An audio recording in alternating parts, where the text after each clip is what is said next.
Gaza piece agreement.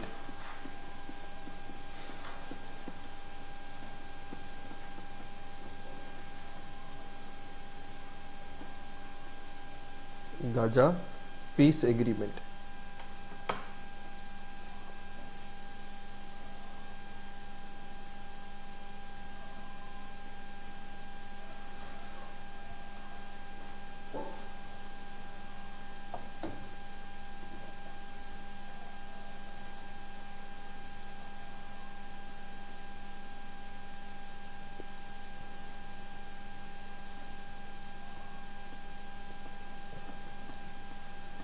ये वैसे तो मेंस पर्सपेक्टिव एग्जाम है, ठीक है, पर प्री में दो तरीके के क्वेश्चंस आते हैं।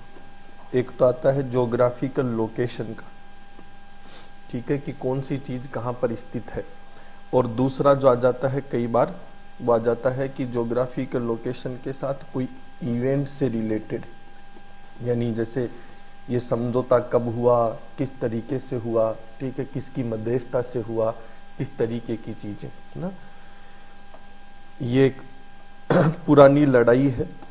एक राष्ट्र है इजराइल और दूसरा एक राष्ट्र है फिलिस्तीन, ठीक है। समझ में थोड़ा कम आएगा, है ना। कम आने का रीजन ये नहीं है कि तुम्हारे पास बुद्धि नहीं है, ठीक है, तो दिल पे मत लेना। कम आने का रीजन ये है कि ये एक मल्टी डायमेंशनल अप्रोच का कॉन्सेप्ट है। जब पूरी सब्जेक्ट पढ़ोगे तो ज़्यादा आएगा, पर मैं कोशिश कर रहा हूँ कि चीज़ें पल्ले पड़ जाएं। सबसे पहले ये समझना है कि ये गाजा पीस अकॉर्ड है क्या। 2025 में अमेरिका की मध्यस्थता से एक समझौता हुआ है हमास के बीच में, और हमास के साथ समझौता हुआ है इजराइल का। करवाया किसने है? अमेरिका ने। किसने करवाया है? अमेरिका ने। तो हमास और एक तरीके से इजराइल के बीच में समझौता हुआ है। जो समझौता कराया किसने है? अमेरिका ने। पॉइंट क्लियर है? अब ये हमास कौन है, इजराइल क्या है, लड़ाई क्यों शुरू हुई, पहले ये समझना। इजराइल एक यहूदी राष्ट्र है। कौन सा राष्ट्र है? यहूदी। यहूदी समझते हो? 3 धर्म है, एक यहूदी, एक ईसाई और एक इस्लाम, ठीक है। तीनों में से पहले कौन आया, इस पर तो मुझे कोई विवाद नहीं है, ठीक है, जो भी आया मान लो, है ना। पर तीनों का धार्मिक प्रक्रिया एक है, रिलीजियस एक्टिविटी क्या है? एक है, ठीक है।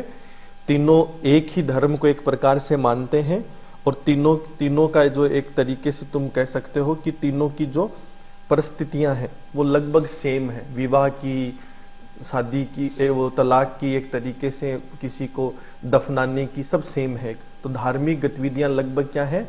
सेम है। पॉइंट क्लियर है? अब इन तीनों के भगवानों को लेकर भी विवाद नहीं है, बस इतना मतलब थोड़ा सा डिस्प्यूट है कि जैसे उदाहरण दे रहा हूं, दिल पे मत लेना, कि यहूदी मानते हैं कि भगवान राम अंतिम है, ईसाई मानते हैं कि राम तो था ही था, लक्ष्मण भी था, और इस्लामिक लोग मानते हैं सपोज करो हनुमान जी सर्वोपरि, ठीक है। ये डिफरेंस है इन तीनों का। बाकी वैसे कोई आपसी ज्यादा मतभेद नहीं है। तो आप इनको यूं कई कहते हैं इस्लाम से जन्म हुआ, कई कहते हैं यहूदियों से ये सब निकले। इस इजराइल नामक राष्ट्र की उत्पत्ति हुई 1948 में, 1948 में, और ज्योग्राफिकल लोकेशन है स्वेज नहर। कहां पर है? स्वेज नहर में, ठीक है। अब ये एटलस तो है नहीं, घर जाकर देख लेना। लाल सागर के 2 पॉइंट है, ठीक है, एक नॉर्थ और एक साउथ। तो लाल सागर के उत्तरी भाग में स्वेज नहर है, ठीक है, और दक्षिणी भाग में जो है वो सोमालिया, जिबूती, ठीक है, इस तरीके के राष्ट्र हैं जो एक तरीके से टिके हुए हैं यहाँ पर, है ना। यहाँ क्या है कि बगल में इस लाल सागर के एक तरफ, जैसे ये लाल सागर है, इस तरफ राष्ट्र है इस्लामिक, सऊदी अरब, ये सब जितने भी हैं। इस तरफ राष्ट्र है अफ्रीकन, जैसे अभी सम्मेलन होने वाला है इथोपिया में क्लाइमेट चेंज का, ठीक है। Ethiopia, Eritrea, Somalia, Djibouti, Sudan, ठीक है, इसको हम लोग हॉर्न ऑफ अफ्रीका कहते हैं बेसिकली। तो ये जो लोग हैं ये ड्रूज कम्युनिटी के लोग ज्यादा हैं या ईसाई प्रवृत्ति के ज्यादा है, इतना समझ लेना, ठीक है। और इन सब के बीच में, इस इस्लामिक गढ़ के बीच में यहां पर एक राष्ट्र था फिलिस्तीन। क्या राष्ट्र था? फिलिस्तीन। क्लियर है? तो ये जो फिलिस्तीन है ये एक प्रकार का इस्लामिक राष्ट्र था। इस इस्लामिक राष्ट्र के बीच में एक छोटा सा कॉलोनी बसी, उस कॉलोनी का नाम है इजराइल। क्लियर है? और इजराइल जब बसा 1948 में, तो सभी मुस्लिम राष्ट्रों ने इस पर एक साथ आक्रमण कर दिया। आई बात समझ में? तो इस्लाम बनाम यहूदियों की पहले तो धार्मिक लड़ाई है, इस बात को समझना। इस्लाम बनाम किसकी? यहूदियों की। ये लड़ाई है हिटलर की वजह से। उसने क्या किया था? 60 लाख से अधिक यहूदियों को मार दिया था, ठीक है। और मारकर उसने कहा कि 2 यहूदी छोड़ूंगा जो पूरी दुनिया में बताते घूमेंगे कि यहूदी भी कोई प्रजाति हुआ करती थी, ठीक है। पर 2 नहीं, भगवान के दया से ज्यादा बच गए। और इन सभी यहूदियों ने क्या किया? पूरे विश्व के यहूदियों को इकट्ठा किया और 1948 में इजराइल नामक राष्ट्र की क्या की? स्थापना। पॉइंट क्लियर है? अब जब ये इजराइल बना तो इजराइल इस्लाम के खिलाफ बना है। किसके खिलाफ बना है? इस्लाम के। क्लियर है? तो इस्लाम धर्म के अंदर क्या है कि बेसिकली 3 पवित्र स्थान है, एक मक्का, एक मदीना, ठीक है, जहां भगवान का जन्म हुआ और भगवान की मृत्यु हुई, ठीक है। और एक तीसरा जहां भगवान ने शिक्षा ली, अल अक्सा, ठीक है। ये जो अल अक्सा है ये यरूशलम या ईस्ट जेरूशलम, एक ही नाम है, यरूशलम कह दो या पूर्वी जेरूशलम कह दो, ये वहां पर स्थित है। वेस्ट बैंक एक इलाका है फिलिस्तीन के अंदर इस तरफ, ठीक है। वहां पर एक इसकी वो मस्जिद है एक तरीके की। तो उस मस्जिद में अंदर जाकर जो पूजा होती है वो तो इस्लामिक लोग करते हैं। क्लियर है? और जो पवित्र दीवार है जिसके पास पूजा की जाती है वो करते हैं यहूदी, ठीक है।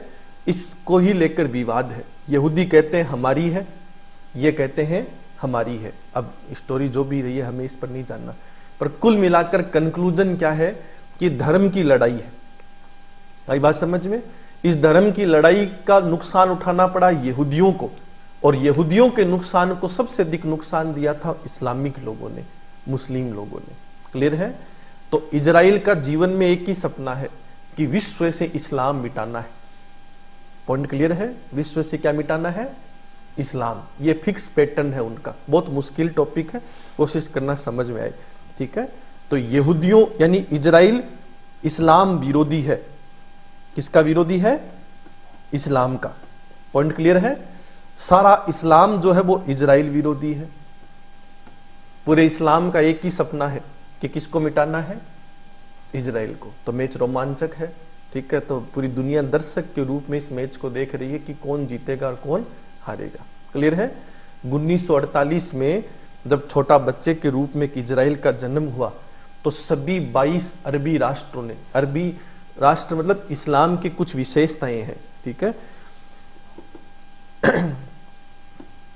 विशेषता उपलब्धि नहीं होती, मैं फिर बोल रहा हूं तुम्हारी हिंदी बहुत कमजोर है, ठीक है। करेक्टर होता है बेसिकली, ठीक है। अचीवमेंट, उपलब्धि अलग चीज होती है। तो ये विशेषता बता रहा हूं, उपलब्धियां नहीं है ये, कहीं दिल पे ले लो कि ये सब चीजें होती हैं। जो पढ़ रहे हो इस्लामिक लोग वो भी नाराज मत हो जाना।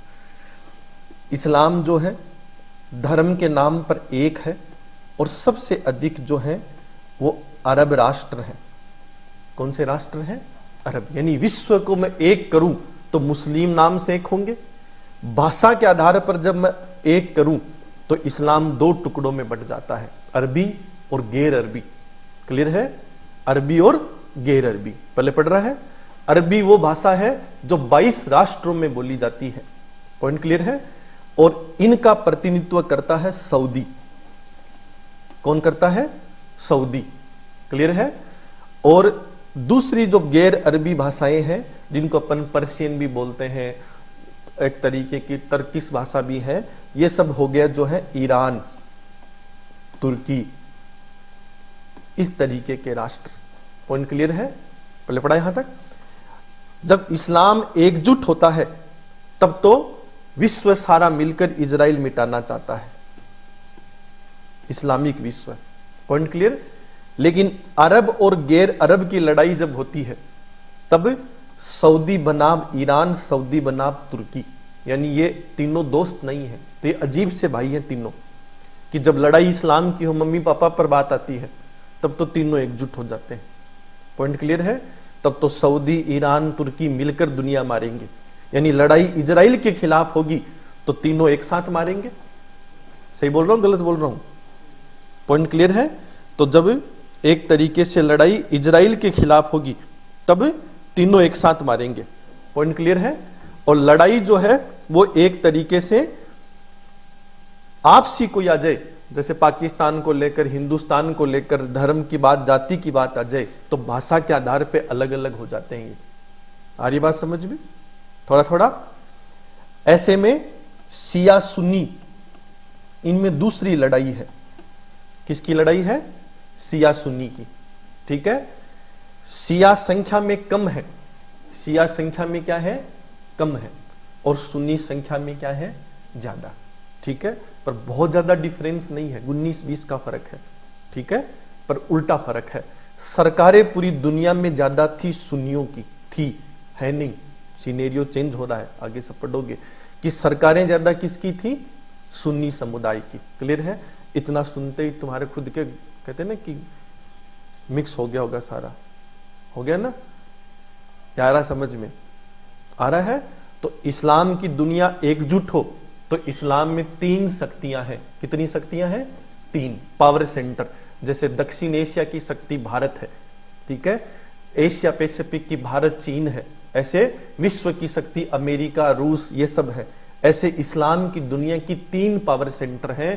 पहला सऊदी, दूसरा ईरान और तीसरा तुर्की। क्लियर है? जब सारे मुस्लिम भाई एकजुट होते हैं तो सारे टोपी पहनकर आ जाते हैं, एक साथ बैठ जाते हैं। ठीक है? तो तीनों एकजुट हो जाते हैं। जब आपसी क्षेत्र की कोई लड़ाई हो, कि जमीन का बंटवारा हो, एक तुम्हारी भाषा में समझाऊं, तब तीनों भाई अलग अलग हो जाते हैं। 22 भाई एक तरफ हो जाते हैं, अरबी, जो सऊदी अरब के नेतृत्व में है। ईरान अपने आप को अलग थलग पाता है। अलग थलग मतलब ना तो पश्चिम एशिया का भाग है, ईरान पश्चिम एशिया का भाग नहीं है। पॉइंट क्लियर है? ना ही अरब राष्ट्रों का भाग है। ठीक है? ईरान बस इस्लामिक राष्ट्र और पर्शियन भाषा बोली जाती है। तो ईरान की लड़ाई अकेले है। जैसे सऊदी ने कहा कुछ मेरी तरफ आ जाओ तो सारे चले गए, कुछ तुर्की ने कहा मेरी तरफ आ जाओ तो वो भी चले गए, फिर ईरान ने कहा बच्चे खुचे मेरी तरफ आ जाओ तो कोई नहीं बचा, ईरान अकेला है। तो दुनिया में 22 एक तरफ है, ईरान एक तरफ है, तुर्की एक तरफ है। क्लियर है? पहले पढ़ा यहां तक। लेकिन जब बात शिया सुन्नी की आती है तो फिर गड़बड़ है। सारी दुनिया सुन्नी है जो सऊदी के नेतृत्व में है, सरकारें सुन्नी है, अरब अमीरात, कतर, बहरीन सबकी। क्लियर है? और ईरान जो है वो शिया है। तो जब शिया सुन्नी की लड़ाई है तो ईरान बनाम सऊदी की लड़ाई है। किसकी लड़ाई है? ईरान बनाम सऊदी की। पॉइंट क्लियर है? पहले पढ़ रहा है यहां तक। और तुर्की वाले तीसरी खुराफात है कुर्द। ठीक है? ना शिया ना सुन्नी। भाई बात समझ में? मिक्स ब्रीड मान लो या थर्ड ब्रीड मान लो। ठीक है? तो ऐसे में उनकी दुनिया में अलग लड़ाई है कि वो सिर्फ इस्लाम के नाम से दुनिया उनको पहचानती है, बाकी कोई नाम नहीं है। जैसे कोई आपको कहे कि भाई आपकी जाति क्या है, तुमने कहा जाट, तो वो तो सुना है लोगों ने। पॉइंट क्लियर है? अब तुम कोई जाति लेकर आए, सपोज करो सिन्हा, अब वो तो होती है, मान लो कोई अद्भुत ले आए तुम, तो वो जाट में नहीं होती, तो फिर तुम जाट नाम से तो पहचाने जाओगे पर उस जाति के नाम से नहीं पहचाने जाओगे। तो इस्लाम के नाम से तो तुर्की की इज्जत है, पर कुर्दों के नाम पर तुर्की की इज्जत नहीं है। ये इनके घर के आपसी घमासान है। पहले पढ़ रहा है यहां तक। इन सबको एकजुट होकर लड़ना है किससे? इजराइल से। क्लियर है? 1948 में सारे एकजुट हो गए। ठीक है? और इस लाल सागर के एक तरफ है इजिप्ट, मिस्र, सुना होगा, नीचे ये अफ्रीकन, ये भी सारे इस्लामिक है। ठीक है? और इधर ये अरब वरब के राष्ट्र, सभी 22 राष्ट्रों ने मिलकर एक साथ आक्रमण कर दिया किस पर? इजराइल पर। क्लियर है? इजराइल के बनते ही इजराइल ने सबको मारा। पॉइंट क्लियर है? और जब सबको मारा तो दुनिया में हार हुई इस्लाम की। इस लड़ाई में हार हुई तो लोगों ने, मैच रोमांचक हो गया कि नेपाल ने दुनिया की सबसे बड़ी मजबूत क्रिकेट टीम सपोज करो ऑस्ट्रेलिया को 350 रनों से हराया, तो अद्भुत हो गया ना, या युगांडा हरा दे। तो ऐसे में इजराइल ने बनते ही सभी इस्लामिक राष्ट्रों को समेट दिया। तो फिर क्या हो गया कि विवाद बढ़ता गया। तो फिर एक इलाका है इस पूरे इजराइल में, इधर इलाका है वेस्ट बैंक फिलिस्तीन में, ठीक है। एक ऊपर का इलाका है, एक इस तरफ इलाका है गाजा, ठीक है। इधर है सेबा फार्म्स। आप इन सब को छोड़ दो, बस आप यूं समझो ये फिलिस्तीन है, इस फिलिस्तीन में ये इजराइल था, ठीक है। तो फिलिस्तीन दो टुकड़ों में हो गया, एक तरफ वेस्ट बैंक, दूसरी तरफ गाजा। Point clear. और फिर इजराइल पर 1948 के बाद 1952 में 57 में 2 बार और छोटे छोटे हमले हुए, छुटमुट घटनाएं जिसको कहते हैं कि 4 यार दोस्त आए इजराइल को मारने, उसने चारों को धोकर फिर समेटा। तो 1967 की लड़ाई महत्वपूर्ण लड़ाई हुई, 1967 की वॉर। क्लियर है। इजराइल ने देखा रोज रोज परेशान कर रहे हैं, सुधरेंगे नहीं। इस बार उसने क्या, जिन आस पड़ोस के राष्ट्रों ने आक्रमण किया था सबकी जमीन पर कब्जा कर लिया 1967 में। ऊपर लेबनान, उसकी जमीन पर, नीचे जो एक तरीके से जॉर्डन, सीरिया, ठीक है, इनकी जमीनों पर। और अब जब ये कब्जा किया उसने, मतलब कुछ कुछ टेरिटरी पर कब्जा किया, हमला सब ने एक साथ किया था। तो 1967 में ये जो इजराइल तुम्हें दिख रहा है नक्शे में, ये ऐसा इजराइल बन गया। यानी फिलिस्तीन छोटा होता गया और इजराइल बढ़ता गया। क्लियर है। ये असल लड़ाई है इन सब के बीच में। तो हुआ ये कि 1967 में से 1948 में गुरुजी एक बैग उठाकर तुम्हारे घर में आए और एक कमरे में जाकर सो गए। तुमने कहा कमरा हमारा है, ठीक है। गुरुजी ने लाद दी तुमको। पॉइंट क्लियर है। फिर तुमने सारे पड़ोसियों को बुलाया, गुरुजी पर हमला किया, गुरुजी ने उन सबको धोया, ठीक है। और 1967 में क्या हुआ कि गुरुजी ने तुम्हारा कमरा तो कब्जा कर ही रखा था, तुम्हारा सामान उठाया और तुमको फेंक दिया टॉमी के कमरे में। क्लियर है। तुम्हारे पूरे घर पर कब्जा गुरुजी का। तो दुनिया में 2 टुकड़े हो गए फिलिस्तीन के, एक वेस्ट बैंक और दूसरा क्या, गाजा। पॉइंट क्लियर है। पहले पढ़ा यहां तक। तो अब फिलिस्तीन की तो औकात नहीं थी कि वो लड़ सके किससे, वेस्ट बैंक से, सॉरी इजराइल से। ये तो फिक्स है कि फिलिस्तीन के पास इतनी कैपेसिटी नहीं है कि वो लड़ सके। तब सारी इस्लाम की दुनिया ने मिलकर वादा किया कि हम निपटेंगे। क्लियर है। तो फिर कुछ गुट बने, जैसे लेबनान एक राष्ट्र है, आगे चलकर पढ़ोगे, उसमें एक गुट है हिजबुल्ला, ठीक है, वो बना। तो हिजबुल्ला ने क्या किया, इस आतंकवादी संगठन बना एक तरीके का, और इन सब ने मिलकर इस पूरे खेल को अंजाम दिया। अब यहां तक थोड़ा थोड़ा समझ में आया है कि नहीं आया? ये बैकग्राउंड थोड़ा समझ में आया? थोड़ा मुश्किल है, ठीक है। जो चीज नहीं आई है अब कोशिश करना पल्ले पड़े। इजराइल बना कैसे, ये तो समझ में आया है या ना, कि इजराइल यहूदियों का एक राष्ट्र था, जबरन एक राष्ट्र फिलिस्तीन के अंदर घुसा और एक राष्ट्र के रूप में जन्म हुआ। यहां तक क्लियर है? हाँ सीकर क्लियर है बेटा? Yes sir. अब ध्यान से सुनो, ये जो फिलिस्तीन है इसके 2 भाग हो गए, एक गाजा और एक वेस्ट बैंक। ये जगह के नाम है, जैसे किसान कॉलोनी, आजाद नगर, पटेल नगर, ऐसे होता है ना, ऐसे जगह का नाम है। इसको दिल पे मत ले लेना ये क्या है, ठीक है। बैंक बैंक नहीं है, जगह का नाम है वेस्ट बैंक, एक तरफ जगह है गाजा। ये बीच में बन गया इजराइल 1967 में, 1967 में। क्लियर है। विस्थापन कैसे बढ़ा, ये आईएएस में आ चुका है कई बार। इस लाइन को कहते हैं ग्रीन लाइन, याद रखना एग्जाम के लिए। क्या कहते हैं? ग्रीन लाइन, कहीं नोट कर लेना, ठीक है। ग्रीन लाइन का तात्पर्य क्या है, जैसे सपोज करो ये गाजा है, ठीक है। अब इस गाजा के पास ऐसे ये बॉर्डर है गाजा का, अचानक क्या करेंगे इजरायली, एक यहूदी परिवार यहां पर स्थापित कर देंगे इस पॉइंट पर, ठीक है। एक परिवार यहूदियों का, यानी इजराइल का एक नागरिक यहां स्थापित कर दिया। उसकी सुरक्षा में 1000 कमांडो लगा दिए मोसाद के, ठीक है। अब जब कमांडो लगा दिए तो लड़ाई होगी, किसी और के घर में रह रहे हो तो वो कमांडो मिलकर क्या करेंगे, यहां जो रह रहे फिलिस्तीन के लोग इनको खदेड़ देंगे, ठीक है। ये नया इजराइल है ये वाला, अब ये ऊपर वाला नहीं है। Point clear. फिर यहां से एक यहां उठाएंगे, फिर ऐसे, तो एक जगह का नाम था गाजा और अब इसका नाम हो गया गाजा पट्टी, गाजा स्ट्रिप। क्लियर है कि इतना बड़ा गाजा था तो इतना बजाया कि अब ये एक तरीके से इस पट्टी बन चुका है। ठीक है, ये विवाद का विषय है। पॉइंट क्लियर है। अब ये गाजा स्ट्रिप क्यों बना, ये नौबत आने से पहले आपको समझना पड़ेगा कि 1967 में जब जमीनें छीन ली थी तो पूरे इस्लाम ने इस बात को स्वीकार कर लिया कि इस इजराइल से जीता नहीं जा सकता। पॉइंट क्लियर है। अब क्यों नहीं जीता जा सकता है वो ध्यान से सुनना और समझना बहुत इंपॉर्टेंट फैक्टर है।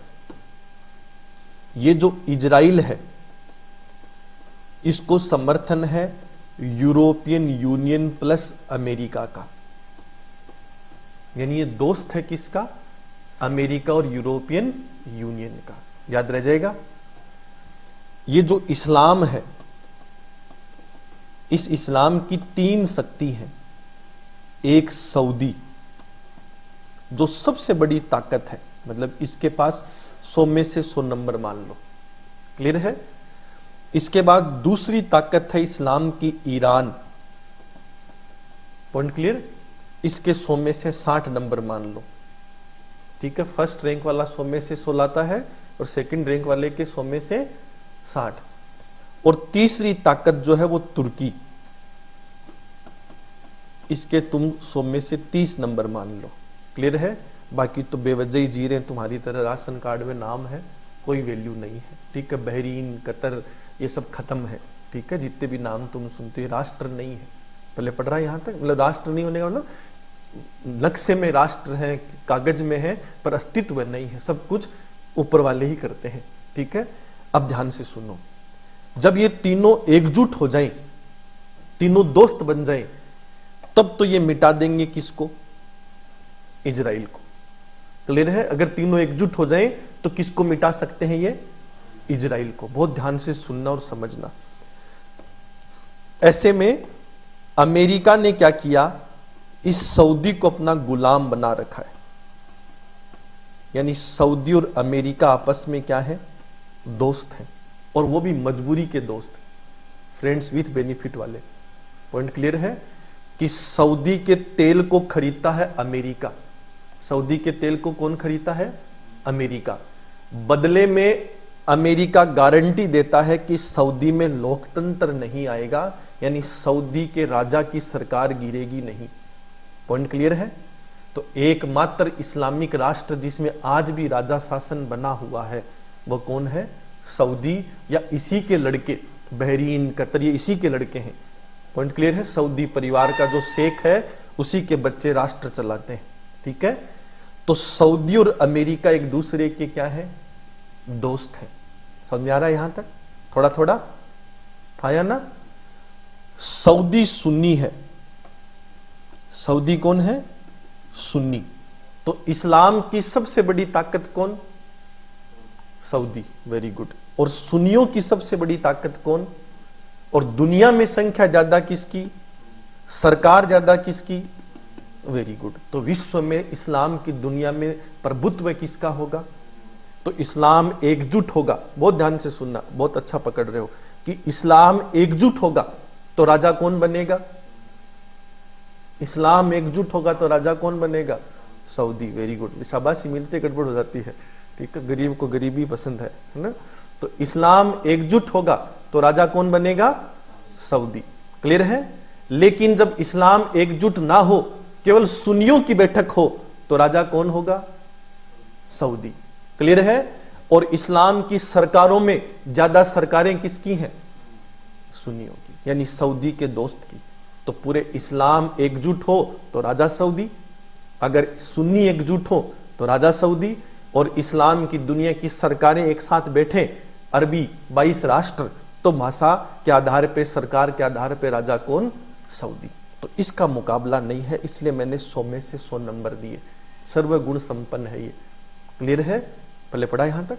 इसको कोई चुनौती नहीं दे सकता। ठीक है। फिर इस पूरी दुनिया में सबसे अमीर राष्ट्र है, जैसे इनके नौकर जो है, देखते हो ना कभी रील वील में, तो सोने की प्लेट में खाना खाना, ठीक है, आईफोन रखना, छोटी छोटी चीजें हैं इनके लिए, नौकर रखते हैं, तुम और मैं तो बहुत दूर की बात है। तो ये इस्लाम की दुनिया के बहुत ताकतवर पैसे वाले लोग हैं। डिफेंस के बजट में विश्व का सबसे अधिक डिफेंस बजट इनका है, विश्व का। अमेरिका के बाद में अगर डिफेंस किसी का सबसे मजबूत है तो किसका है? सऊदी का। 2 दिन पहले अखबार में पढ़ा होगा, एक घटना होगी, ठीक है, एक लड़ाकू विमान उड़ा और फिर गिर गया। ये बहुत बेइज्जती हो गई हमारी, ठीक है। कारण क्या है कि ये एयर शो था। दुनिया का हर हथियार जो विश्व में बना है वो एक राष्ट्र के पास है, दुनिया का, मतलब किसी एक राष्ट्र का नहीं, पूरे विश्व में जितने हथियार बने हैं वो सारे हथियार किसके पास में है? सऊदी के पास में। क्लियर है? एक बहुत बड़ी डिफेंस डील थी इनकी और हमारी, अब होगी कि नहीं भगवान जाने। 2 दिन से शेयर मार्केट तो पूरा गिर रहा है इसी चक्कर में कि एक लड़ाकू विमान गिरा, भारत की अर्थव्यवस्था गिर गई। कारण क्या है कि सऊदी ने उस तेजस विमान को खरीदने की डील की थी भारत सरकार से। क्लियर है? और एयर शो समझ गए, जो हवा में करतब दिखाएंगे कि कौन ताकतवर है। तो एक ने ताकत दिखाई और खेल क्या हो गया? खत्म। इसका इतिहास बुरा है, अभी इस करंट अफेयर्स में अपन पढ़ेंगे, टॉपिक लिखा है मैंने। तेजस 25 साल की मेहनत से पैदा हुआ है। दुनिया में साल 1.5 साल में आ जाता है, हमारा 25 साल से आया है, ठीक है। आया नहीं है, चुराया है, ये मतलब इंटरनल है। 25 साल तक हिंदुस्तान एरोनिक्स लिमिटेड भारत सरकार की कंपनी है, हथियार बनाने की कोशिश कर रही थी, और 25 साल में 3 पीढ़ियां गुजर जाती हैं हथियार की। 10 साल की एक जनरेशन होती है, ठीक है। तो ये वैसे तो 2nd जनरेशन 3rd जनरेशन का लड़ाकू विमान था, अभी जो चल रहा है वो 6th जनरेशन का। फिर अचानक एक तार जोड़ नहीं पा रहे थे, इतना समझ लो, तुम्हारी भाषा में समझा रहा हूँ, वैसे टेक्निकली तो बहुत कारण होते हैं। तो 25 साल से ये लड़ाकू विमान उड़ान नहीं भर रहा, बस जमीन पे ही खड़ा था। पॉइंट क्लियर है? 25 साल बाद भारत सरकार ने एक डील की राफेल की, समझ आया? उसकी 6 फाइटर जेट जो हैं वो भगवान की दया से पहुंचे कहां पर? भारत में। और जैसे ही वो 6 फाइटर जेट भारत पहुंचे, हमारे वाला तेजस उड़ने लगा। बाकी आप समझदार हो, समझ आ रहा है थोड़ा थोड़ा? और जब तेजस उड़ने लगा तो कट कॉपी पेस्ट हुआ, और फिर अचानक गरीब को क्या है, थोड़ा सा अंबानी हाथ क्या रख दे, फिर अलग ही फील आता है। तो भारत सरकार के DRDO ने घोषणा कर दी कि विश्व का 6ठी जनरेशन का सबसे आधुनिक हथियार बनेगा अमेरिका, यानी तेजस मार्क 4। क्लियर है? और ये विश्व का सबसे आधुनिक हथियार होगा। जो राफेल F-16 ये कहाँ लगे? सब छोटे मोटे साइड में खड़े होंगे। मतलब ये मारुति सुजुकी के 800 है और हम हाई लेवल के हैं। तो ऐसे में दुनिया के सामने बड़ा वादा था हमारा, और बड़ा वादा था बनाया इस साल 2032 तक हम बाजार में बेचने को तैयार थे, ठीक है। बातें बड़ी करोगे, एक पुराना ट्रैक्टर दिखाया और कहा 850 की स्पीड से दौड़ेगा, ठीक है, बैठते ही तुरंत कन्याकुमारी पहुंचा देगा, ठीक है, बीच में जो कोई आया उड़ा देगा। तो फिर सऊदी ने पहली बोली लगाई कि ट्रैक्टर मेरा। Point clear? सऊदी ने खरीद लिया तो दुनिया पे दबाव बनता है, तो फिर फिलीपींस और इंडोनेशिया ने कहा हमारा। क्लियर है? डिमांड लिस्ट ज्यादा। भारत सरकार ने ऑर्डर बंद कर दिए एक बार की, नहीं इतनी जल्दबाजी मत करो, नई सीरीज लॉन्च करेंगे, और भाव खाते खाते भाव गिर गए। पॉइंट क्लियर है? दुर्भाग्य हमारा, है ना, ये बहुत बड़ा नुकसान हुआ है। हालांकि इसको ह्यूमन एरर करार दिया गया है, ठीक है। ह्यूमन एरर मतलब मानवीय भूल, वो तकनीकी रूप से माफ की जाती है, ठीक है, पर वो ह्यूमन एरर था नहीं। ह्यूमन एरर होता तो पायलट इजेक्ट करता, इजेक्ट का मतलब बाहर निकल पाता, और वो नहीं निकल पाया। वो बहुत बड़ा टेक्निकल फेलियर है, और ये दुनिया में बहुत बदनामी का विषय है हमारे लिए, ठीक है। अब वो ऐसे तो वो कहते हैं ना, सड़क पे चलोगे तो हादसे होंगे, वो चल जाता है। फाइटर जेट का हादसा नहीं चलेगा, युद्ध में चल जाता। एयर शो का मतलब समझ गए ना, डेमो कार ही उड़ गई, समझ आ रहा है? तो फिर गड़बड़ हो जाएगी। तो ये हमारे लिए दुर्भाग्य की बात है, ये सब पढ़ेंगे आगे। तो ऐसे में सऊदी ने सबसे अधिक डिफेंस बजट इसका है पूरी दुनिया में, सबसे अधिक हथियार इसके पास है। पर इनमें से एक भी राष्ट्र के पास परमाणु हथियार नहीं है, न्यूक्लियर वीपन नहीं है। पॉइंट क्लियर है? इजराइल के पास परमाणु हथियार है, इजराइल के पास परमाणु हथियार है। पॉइंट क्लियर है? इस्लाम की दुनिया में एक ही दुष्ट के पास परमाणु हथियार है, उसका नाम दुर्भाग्य से पाकिस्तान है। क्लियर है? पाकिस्तान गुलाम है सऊदी का, पाकिस्तान गुलाम है ईरान का, पाकिस्तान गुलाम है तुर्की का। असल मायने में पाकिस्तान गुलाम है नोटों का, जो उछालता है उसी के सामने नाचता है। पॉइंट क्लियर है? तो सऊदी भरपूर उछालता है, ईरान भरपूर देता है। ईरान और पाकिस्तान की मैच नहीं खानी चाहिए। पाकिस्तान सुन्नी है, ईरान शिया है, पर पैसा है ईरान के पास, तो पाकिस्तान गुलाम है। ठीक है? तुर्की कोई लेना देना नहीं है, ठीक है, पर जब कोई नेता नहीं मिलता ना इनको, जैसे अपन 15 अगस्त 26 जनवरी को नेता बुलाते हैं तो पहला न्योता देते हैं इसको, तो ये क्या करता है, अपना पार्षद वार्षद भेज देता है। पार्षद समझ गए ना, निचले स्तर का। फिर ये इसको बुलाते हैं, ये जाता नहीं, इसको बुला लेते हैं। इसको कोई बुलाता नहीं तो ये मत समझना, कई बार अखबार में पढ़ो कि तुर्की के राष्ट्रपति ने पाकिस्तान को समर्थन दिया, इसकी खुद की लुगाई इसको समर्थन नहीं देती है। ये हकीकत है। अखबार पढ़ोगे तो आमिर खान से मिलने की जिद कर ली थी इसने, इसकी लुगाई ने, तो फिर इसने करोड़ों पैसे खर्च किए मिलाने के लिए, एक फोटो खींचने के लिए। तो आप जिसकी लुगाई ना सुने, तुम सोच के देखो उसकी दुनिया क्या सुनेगी। तो ये तुर्की जो है, ये कोई बहुत बड़ा ताकतवर राष्ट्र नहीं है, बस मजबूरी हो गई ना कि क्लास में रैंक फर्स्ट सेकंड थर्ड किसी को देनी थी, तो फर्स्ट रैंक का बच्चा 100 में से 100 लाया, ईरान के 60 नंबर है और तुर्की पास हुआ है, बॉर्डर लाइन पर है। ठीक है? तो ऐसे में रैंक थर्ड है, पर ताकत गैप समझोगे ना तो रात दिन का गैप है, कई पीढ़ियां लग जाएंगी तुर्की को मुकाबला करते करते। किससे? सऊदी से। क्लियर है? तुर्की जो है वो नाटो का मेंबर है। किसका मेंबर है? नाटो, यानी अमेरिका का गुलाम है, इतना समझ लेना। अमेरिका के दोस्तों का एक संगठन है जिसका नाम नाटो, उसका सदस्य कौन है? तुर्की। पहले पढ़ रहे हैं? तो 3 दोस्त एकजुट हो जाएं तो इजराइल को चुनौती दें, पर तीनों की एक कमजोरी है कि सऊदी अमेरिका का गुलाम है। तो इजराइल अमेरिका का दोस्त है, तो सऊदी के ऊपर एक कंडीशन है कि अगर सऊदी ने इजराइल पर आक्रमण किया तो अमेरिका सऊदी की दोस्ती खत्म हो जाएगी। पॉइंट क्लियर है? तो सऊदी मजबूरन इजराइल के खिलाफ कुछ नहीं कर पाता है, मजबूरन कुछ नहीं कर पाता है। समझ में आ रहा है थोड़ा थोड़ा? पहला पॉइंट क्लियर है सबको, वरना आगे कुछ नहीं आएगा अगर ये सब नहीं आया तो समझ में। हाँ सीकर क्लियर है? Yes sir. सबको? या तू जबरदस्ती यहां भर रहा है सबकी? Yes sir. ठीक है। तो जो सऊदी है वो इजराइल का एक तरीके से क्या है कि मजबूरी वाला दोस्त है। दोस्त नहीं कह सकते हो तो साइलेंट रिलेशन है, दुश्मन भी नहीं है। पॉइंट क्लियर है? तुर्की नाटो का मेंबर है, पहले पढ़ रहा है। तो इजराइल पर हमला, अमेरिका पर हमला, तो एक अमेरिका का सैनिक इजराइल पर हमला नहीं कर सकता है, यानी अमेरिका किसी भी कीमत के ऊपर जो है वो तुर्की इजराइल पर हमला नहीं कर सकता है। ये गुलामी है, मजबूरी है किसकी? तुर्की की। पॉइंट क्लियर है? तो फिर इजराइल ताकत में है कि कमजोर है? ताकत में है। समझ में आ रहा है थोड़ा थोड़ा कि ना तो इजराइल का सामना सऊदी कर सकता, कारण कौन है?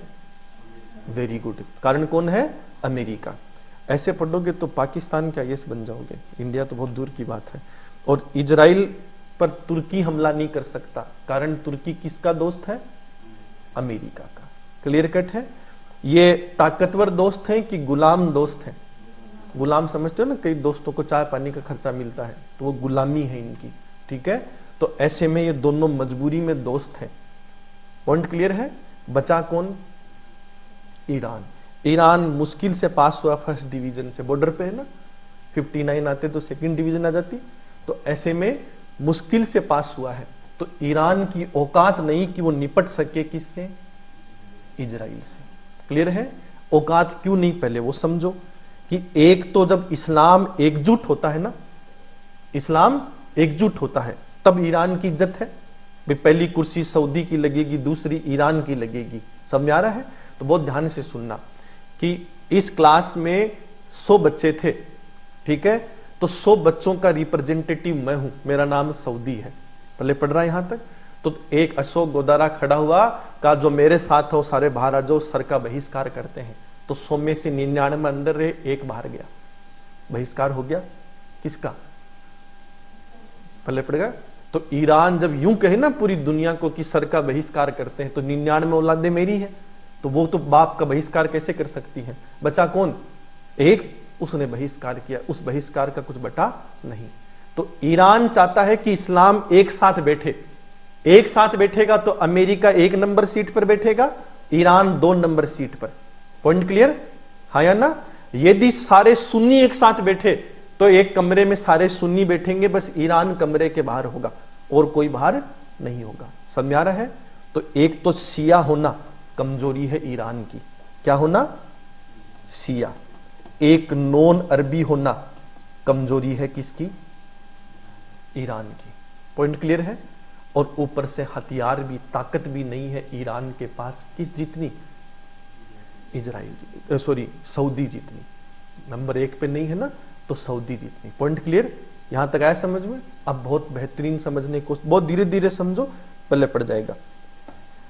अब अचानक क्या होता है कि ईरान सपना लेता है कि मुझे इस्लाम का नेता बनना है, नंबर 1 पर आना है। क्लियर है? नंबर 1 पर मैं कब आ सकता हूं? ध्यान से सुनना और अपने दिमाग पे जोर देना। ईरान इजराइल का दुश्मन है। ईरान इजराइल का क्या है? दुश्मन है। Point clear? तो सऊदी और इजराइल भी दुश्मन थे, तुर्की और इजराइल भी दुश्मन थे, लेकिन अमेरिका की मजबूरी की वजह से सऊदी दुश्मनी नहीं निभा पा रहा, तुर्की दुश्मनी नहीं निभा पा रहा। सौभाग्य से ईरान और अमेरिका भी दुश्मन है। ईरान और अमेरिका भी क्या है? दुश्मन है। पॉइंट क्लियर है? तो एक विशेषता है, वो विशेषता यह है कि ईरान जो है इजराइल का दुश्मन है, ईरान जो है अमेरिका का दुश्मन है। इसलिए सारे इस्लाम के लोग, सरकारें नहीं, इस्लाम के लोग खुश हैं ईरान से कि अगर कोई सच्चा प्रेमी है तो ईरान है, क्योंकि सारा इस्लाम नाराज है किससे? यहूदियों से, इजराइल से। तो ईरान इजराइल का दुश्मन है, ईरान अमेरिका का दुश्मन है। इसलिए इस्लाम की दुनिया चाहती है कि ईरान नंबर 1 पर आ जाए। किस पर आ जाए? नंबर 1 पर। और उस दिन हम बदला ले लेंगे किससे? इजराइल से। Point clear?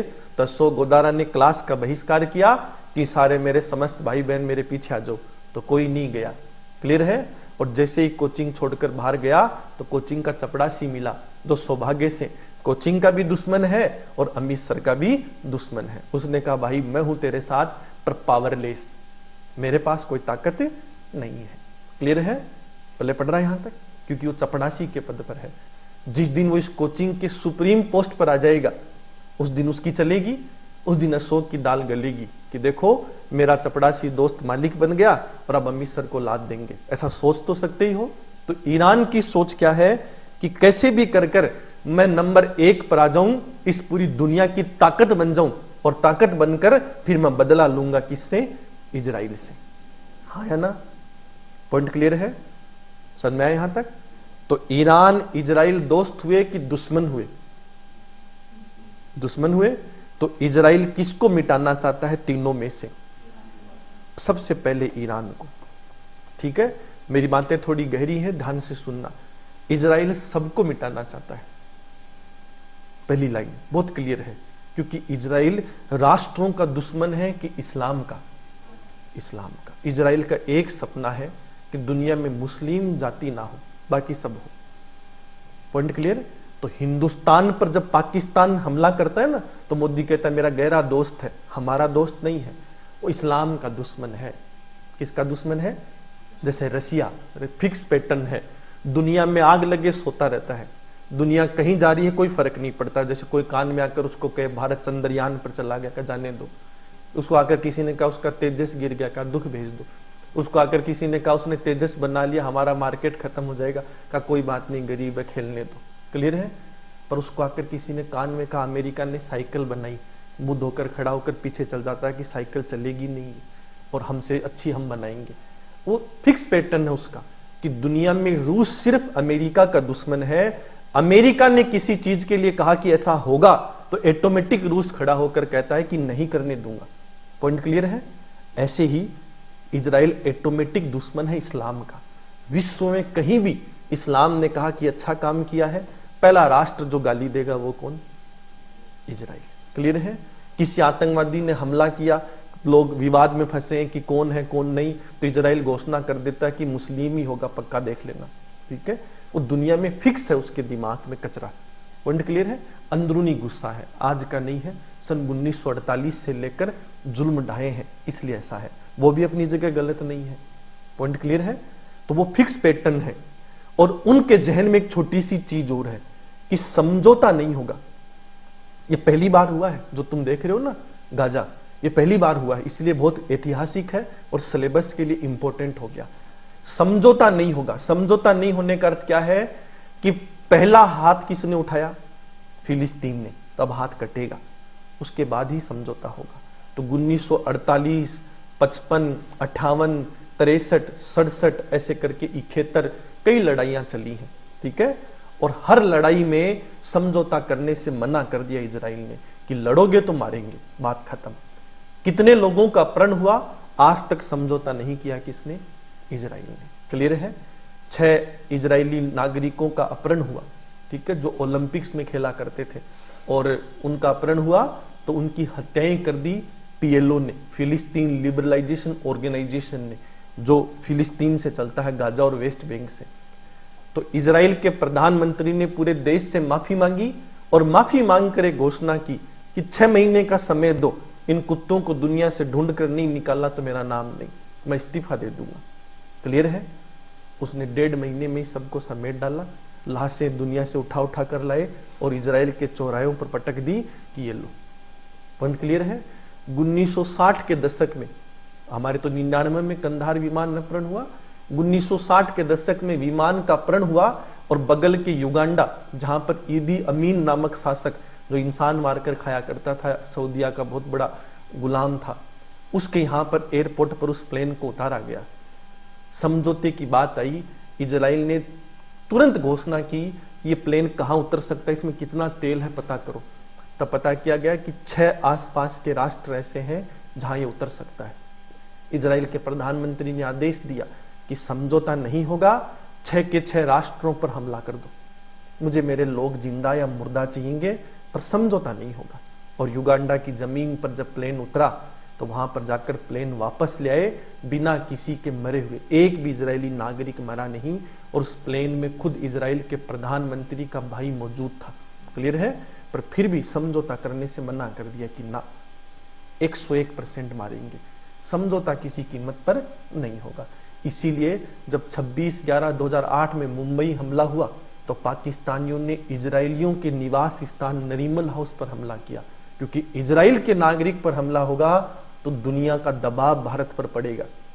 पर इजराइल सौभाग्य से आंख बंद कर कर दोस्त है भारत का, नेचुरल फ्रेंड, ठीक है, कि रात को कुछ भी मदद मांगो हमेशा फोन पे कर देता है। तो उसने तुरंत भारत को समर्थन दिया और कहा कि मैं तो पहले ही कह रहा था दुष्ट है ये, मिटाओ इनको। चाल उल्टी पड़ गई कि उस इजराइल के लोगों की हत्याएं हमारे यहाँ हुई नरीमन हाउस में, और एक दंपत्ति पूरा 2 साल का उसका बच्चा बचा था, जो नरेंद्र मोदी ने बाद में यात्रा के दौरान उसको बैठक में बुलाया। इजराइल का प्रधानमंत्री भारत आया तो उस बच्चे को साथ लेकर आया। वो निशानी है हम दोनों की दोस्ती की, एक तरीके, हमारी औलाद हमारी नहीं है, औलाद इजराइल की है। पर उस 2 साल के मासूम बच्चे ने अपने माता पिता खो दिए 2008 में भारत में। उन 2 लोगों की लाशें इजराइल पहुंचाने के लिए 40-40 IAS भारत सरकार ने भेजे थे, इस डर से कि कहीं इजराइल आग बबूला ना हो जाए। पर इजराइल ने दुख प्रकट किया 2 लोगों के लिए और दुख प्रकट किया हमारी लानत पर। उसने कहा शर्म आनी चाहिए तुमको। हमने कहा बहुत आ रही है। कहा कुछ कार्रवाई करो, जवाब दो, दुनिया में मिटाओ। हमने कहा अब नामर्द हैं तो हम क्या करें, नहीं कर सकते। इसीलिए 2014 में जब सर्जिकल स्ट्राइक किया, पहला राष्ट्र जिसने शाबाशी भेजी थी वो कौन था? इजराइल। दुनिया को धमकाने का काम किसने किया था? इजराइल ने, कि इसने जो किया एकदम जायज है, इस्लाम आतंकवादी है, आतंकवादियों को मिटाने के लिए जो कार्रवाई की गई है उस पर ब्लाइंड ट्रस्ट है इजराइल को। क्लियर है? भारत ने जो भी किया उचित किया है, जिसने भारत को आंख दिखाई इजराइल के साथ युद्ध करना पड़ेगा उसको। तब हमारे वाला तो तुम्हें पता ही है, फिर और घमंड में चौड़ा हो जाता है कि हाँ ठीक है कोई दोस्त तो मिला। ये एक तरफा प्रेम है। अब कहीं सोचोगे भारत से है, इसलिए मैंने आपको इतनी कहानी सुनाई है, किसी कीमत पर नहीं। इस्लाम के हर दुश्मन से प्रेम है किसको? इजराइल की। बस शर्त है इस्लाम का क्या होना चाहिए, दुश्मन, दोस्त नहीं होना चाहिए। क्लियर है?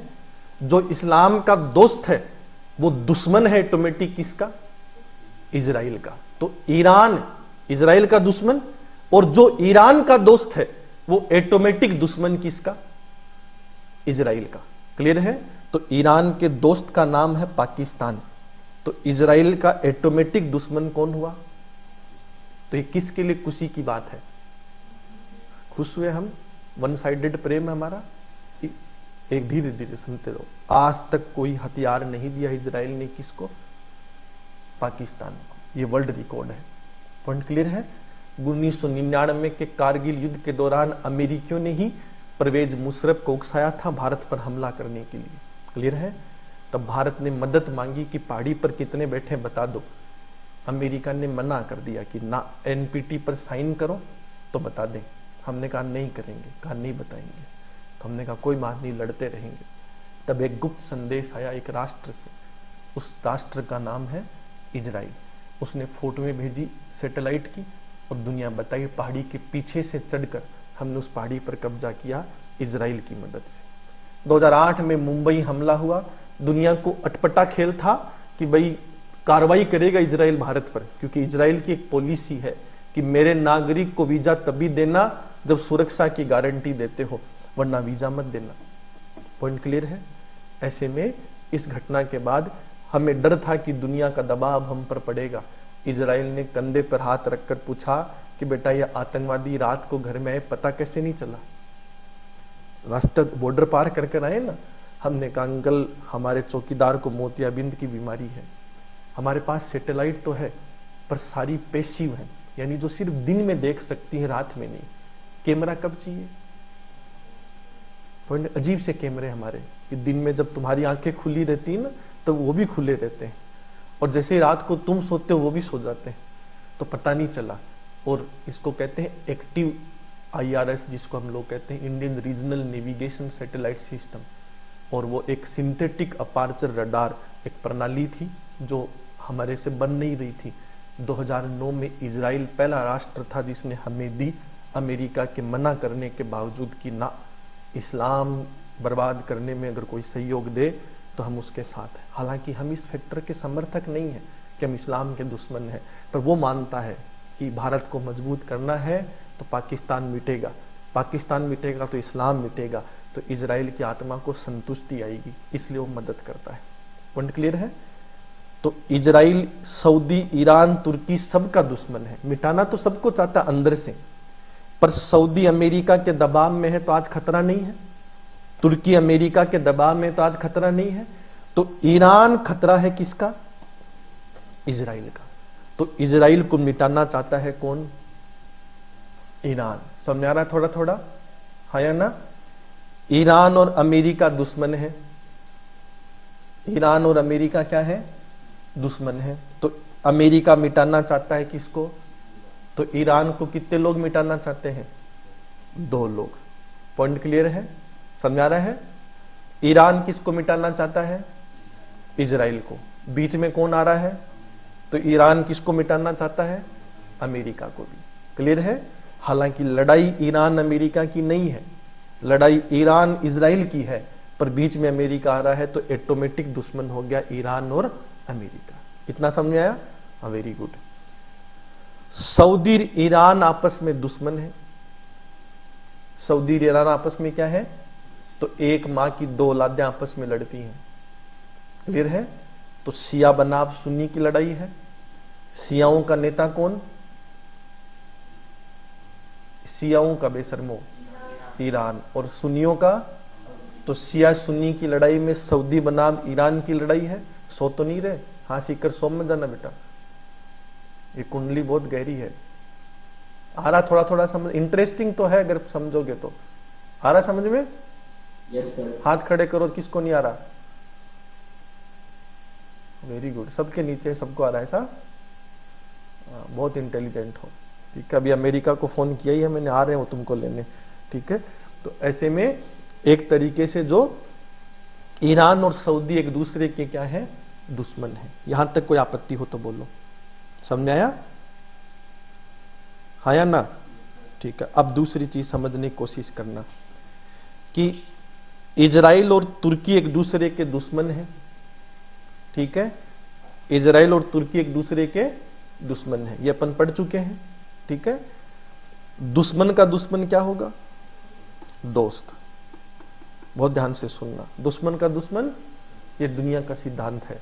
ठीक है, अमेरिका का दुश्मन है रसिया, अमेरिका का दुश्मन है चाइना, पल्ले पड़ रहा है। तो फिर ईरान का दोस्त ऑटोमेटिक कौन हुआ? रशिया और चाइना। ये वो दो दोस्त हैं जो आग सुलगा देते हैं। आग समझ गए ना कि तेरे बारे में ये कह रहे थे। ठीक है, अब निपटेगा ये। तो इन दोनों का काम यही है, आग सुलगाना। पल्ले पड़ रहा है। और किस्मत देखो कितनी अजीब सी है।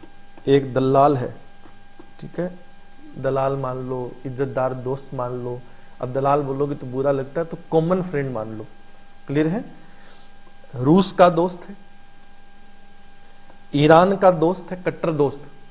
समझा? कट्टर समझ में आया? खाना ही नहीं खाऊं तेरे बिना। ठीक है, इजराइल का कट्टर दोस्त है, सऊदी का कट्टर दोस्त है। पॉइंट क्लियर है? तो ऐसे में इससे भी कोई दुश्मनी नहीं है, बस दोस्ती नहीं है। कई बार नहीं होता, बस से बैठते दूर से हाय हेलो करते हैं, जानते नहीं एक दूसरे को। तो ये दोस्ती है तुर्की और इंडिया की। हमारी इनसे कोई दुश्मनी नहीं है, बस जिस दिन हमने इनको क्या किसी कैफे में पाकिस्तान के साथ देख लिया, उस दिन से थोड़ा पजेसिव फील करने लगे। बाकी ऐसा कोई विवाद नहीं हमारा और इनका। ठीक है, तो तुर्की और हमारी कोई लड़ाई नहीं है, याद रखना।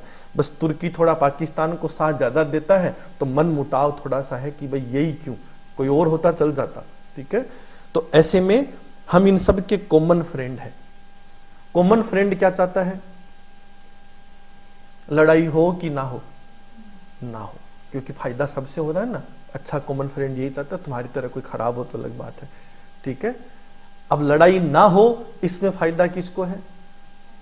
भारत को। तो शांति समझौते हो कि ना हो, ये किसकी चाहत है? इंडिया की। भारत अगर दलाली करे कि मैं कराऊंगा शांति समझौता, तो इसके कुछ नुकसान है। नुकसान क्या है समझो, कि हम शांति समझौता कराएंगे तो सपोज कॉमन फ्रेंड होना दुर्भाग्य होता है कि रूस ने पूछा कि अमेरिका ने क्या कहा मेरे बारे में, अब आप बता दोगे, तो किससे दुश्मनी हो जाएगी? अमेरिका से। तब आप कहते भाई 2 मिनट आया, पानी पी कर आ रहा हूं और भाग गया। ठीक है, इसलिए हम ये शांति समझौता नहीं कराना चाहते। हम चाहते हैं कि शांति समझौता हो, पर हम नहीं कराएं। कई बहुत सारे लोग कहते हैं ना विश्व गुरु है, भारत शामिल क्यों नहीं हुआ? कांग्रेसी खास कर कहते हैं कि उपलब्धियां मिलनी चाहिए। उपलब्धि नहीं है, उड़ता तीर है, पकड़ लोगे बेवजह। क्लियर है? और जैसे ही इस पूरे विवाद में फंस जाओगे, एक अजीब सी मुसीबत हो जाएगी कि ईरान का साथ दोगे तो इजराइल नाराज हो जाएगा, इजराइल का साथ दोगे तो इस्लाम की दुनिया नाराज हो जाएगी। 60 लाख से अधिक भारतीय लोग नौकरी करते हैं कहां पर? इस्लाम में, अरब राष्ट्रों में। क्लियर है? तो राहुल गांधी की बात को दिल पर लेकर अगर मोदी बीच में बैठ जाए कि पंचायती मैं करूंगा, तो 60 लाख लोगों के ऊपर बेरोजगारी का तलवार लटक सकता है किसी भी कीमत पर। पॉइंट क्लियर है? वो जो अमेरिका ने H1V1 खेला ना, इसीलिए तो खेला, हम पर दबाव बनाने के लिए कि आओ शांति समझौता कराओ। हम नहीं खेलेंगे, हम कॉमन फ्रेंड है। हम दूर कोई किसी मौन अवकाश रख लिया कि ठीक है उपवास पर है, 4-5 दिन डिस्टर्ब मत करना। ठीक है, खुली आंख से देख रहे हैं धीरे धीरे कि क्या चल रहा है, देख रहे हैं लड़ाई चल रही, आंख बंद कर ली। ठीक है, शांति हो गई, आंखें खोल ली कि मौन उपवास खत्म हुआ, तीनों भाई आज से दोस्त हुए। हम अजीब से लोग हैं, दोगले कह सकते हो तुम, पर अच्छे उद्देश्य से दोगले हैं, कोई नुकसान नहीं है। ये हमारी सोच है। पल्ले पड़ रहा है थोड़ा थोड़ा? हाँ या ना? अब ध्यान से, बहुत मुश्किल है, धीरे धीरे एक एक स्टेप आगे बढ़ते हैं। ईरान चाहता है कि नंबर 1 पर आऊं। नंबर 1 पर लाने का काम करेगा रूस और चाइना, क्योंकि ईरान दुश्मन है अमेरिका का। तो रूस और चाइना अमेरिका के दुश्मन की मदद करेंगे। तो ईरान को कहा गया कि परमाणु हथियार बना ले। क्या बना ले? परमाणु हथियार। क्लियर है?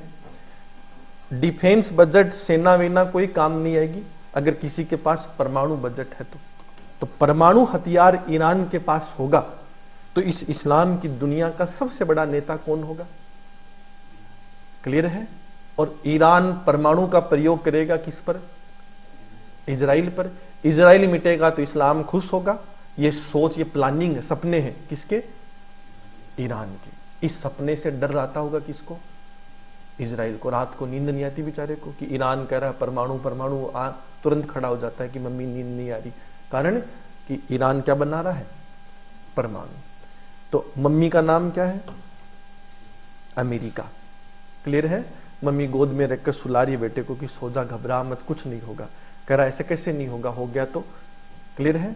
तो अमेरिका का जीवन में एक ही लक्ष्य है कि ईरान परमाणु ना बनाए, ईरान परमाणु ना बनाए। पॉइंट क्लियर है? समझ आ रहा है थोड़ा थोड़ा? हाँ सीकर सबको। ईरान परमाणु ना बनाए ये अमेरिका की सोच है, ईरान परमाणु बनाए ये रूस और चाइना की सोच है। पॉइंट क्लियर है? अब इस खिचड़ी को खत्म करो, अपने पक्ष में समझने की कोशिश करो। आ गया ना यहां तक? क्लियर? दुनिया दो गुटों में हो गई, एक ईरान, एक इजराइल। क्लियर है? ईरान को सपोर्ट है रूस प्लस चाइना का, इजराइल को सपोर्ट है अमेरिका प्लस यूरोपियन यूनियन का। क्लियर है? कुछ कॉमन फ्रेंड है, दलाल, क्या नाम है? इंडिया। पॉइंट क्लियर है? कुछ ऐसे हैं जो ईरान के दुश्मन तो हैं, सऊदी, तुर्की। क्लियर है? पर ये सिर्फ इजराइल के दुश्मन है, लेकिन ईरान के साथ नहीं जाएंगे क्योंकि ये ईरान के भी क्या है? दुश्मन है। पॉइंट क्लियर है? समझ आ रहा है यहां तक थोड़ा थोड़ा? ठीक है। अब बहुत मुश्किल है, अपने दिमाग पे जोर देना। ये समझ गए तो मान लो आज अमेरिका क्या ये बन जाओगे, इंडिया तो बहुत छोटा है, यूं मान लेना। बस बहुत ध्यान से सुनना और समझना। अगर ईरान परमाणु हथियार बना लेता है, ईरान परमाणु हथियार बना लेता है, तो खतरा किसको है? एक नंबर पॉइंट इजराइल को, अमेरिका को, यूरोपियन यूनियन को। फिक्स है? सऊदी को खतरा है कि नहीं है? तुर्की को खतरा है कि नहीं है? पॉइंट क्लियर है? अब ध्यान से सुनो। ईरान ताकत में आएगा तो सऊदी की शक्ति बचेगी कि खत्म हो जाएगी? खत्म हो जाएगी। तो सऊदी को पहले इजराइल मिटाना है कि पहले ईरान मिटाना है? ईरान मिटाना है। पॉइंट क्लियर है? आ रहा है थोड़ा थोड़ा समझ में? हाँ या ना? तो ईरान के automatic natural enemy, natural friend नहीं, नेचुरल एनिमी कितने हो गए? Israel, America, European union, Saudi और तुर्की। क्लियर है? तो इस्लाम की सारी सरकारें किसकी हैं? सऊदी की, सुन्नियों की। Point clear?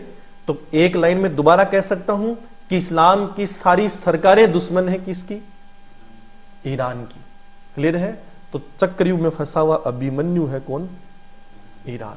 क्लियर है? कि मैं लड़ना चाहता हूं पर मेरे अपने ही मेरे खिलाफ है। अब अपने लोग खिलाफ है कि अपनी सरकारें खिलाफ है? सरकारें। क्लियर है? 48% आबादी शिया है, 52% आबादी सुन्नी है, तो 19-20 का ही फर्क है। लेकिन फिर भी पूरी दुनिया में इस्लाम में सरकार सुन्नियों की है, तो सारी सुन्नी सरकारें दुश्मन है किसकी? ईरान की। क्लियर है? तो अचानक दबाव पड़ा ईरान पर कि परमाणु हथियार नष्ट कर दो, नहीं बनाने देंगे। तो नवंबर 2014 में ये आरएस में आ चुका है, P5+1 एक समझौता हुआ। 5 वीटो शक्तियां, क्लियर है, और 1 जर्मनी, 6 राष्ट्रों ने मिलकर। तो पूछा गया था आरएस में कि +1 कौन है? +1 है जर्मनी। 6 राष्ट्रों ने मिलकर समझौता कराया ईरान और अमेरिका का। किसका? ईरान और अमेरिका का। क्लियर है? वो समझौता क्या है? ध्यान से सुनना कि ईरान परमाणु हथियार नहीं बनाएगा, बदले में अमेरिका, इजराइल, अमेरिका गारंटी देगा कि इजराइल, यूरोपियन यूनियन, सऊदी, तुर्की वाला गुट हमला नहीं करेगा। किस पर? ईरान पर। क्लियर है? इस पूरी लड़ाई में एक आदमी पीछे रह गया, फिलिस्तीन। ठीक है? सारे आपस में लड़ रहे हैं, नीचे बैठा बच्चा कह रहा है लड़ाई तो मेरी वजह से शुरू हुई थी, मेरा क्या होगा? मेरे बारे में तो कुछ सोचो, तुम आपस में ही शुरू हो गए। लड़ाई शुरू हुई थी फिलिस्तीन को लेकर, लड़ने लग गए आपस में।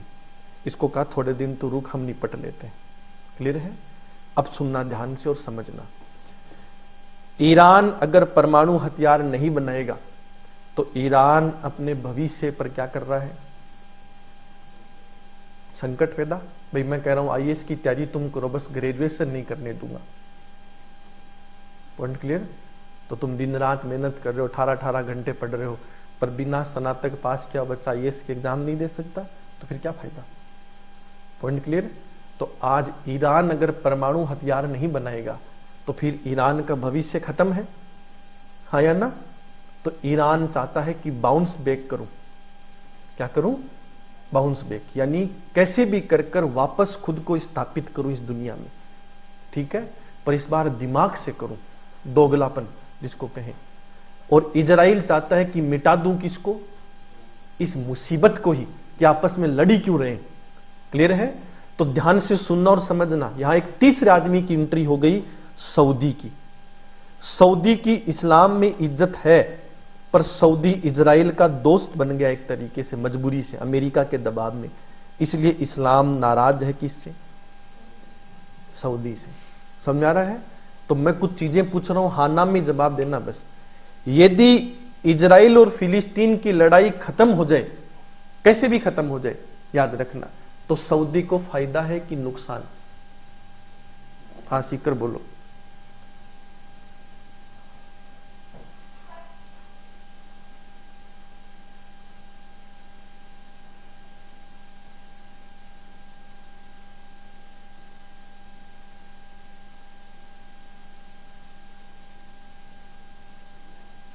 अरे माइक से बोलो सीकर।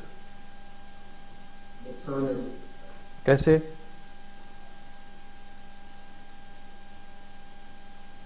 बंद हो जाएगी, बंद हो जाएगा। क्या बंद हो जाएगा? फंडिंग। उसकी कैसी फंडिंग आ रही है? पागल आदमी।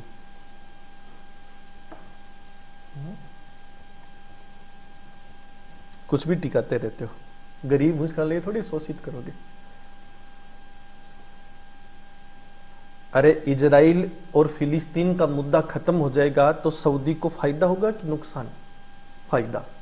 ध्यान से सुनो, इजराइल अमेरिका दोस्त है, सऊदी अमेरिका दोस्त है। सऊदी मजबूरन इजराइल पर हमला नहीं कर पाता है, इस्लाम नाराज है इस बात से, मुद्दा ही खत्म हो जाएगा। जैसे राम मंदिर बन ही गया तो खेल ही खत्म, ना बीजेपी ना कांग्रेस कुछ नहीं कर पाएगी अब। तो अगर मुद्दा ही खत्म हो जाएगा तो ईरान के जिंदा होने की संभावनाएं रहेंगी कि खत्म होगी? ईरान नंबर 1 पर क्यों आना चाहता है? इजराइल मिटाने के लिए। इजराइल क्यों मिटाना चाहता है? इजराइल फिलिस्तीन लड़ाई की वजह से, हाँ या ना? लड़ाई खत्म हो गई तो ईरान का उद्देश्य ही क्या हो गया? खत्म। भारत सरकार ने घोषणा ही कर दी आज से आईएएस के एग्जाम ही नहीं कराएंगे, तो बात ही खत्म, फिर तैयारी क्यों करनी? पॉइंट क्लियर है?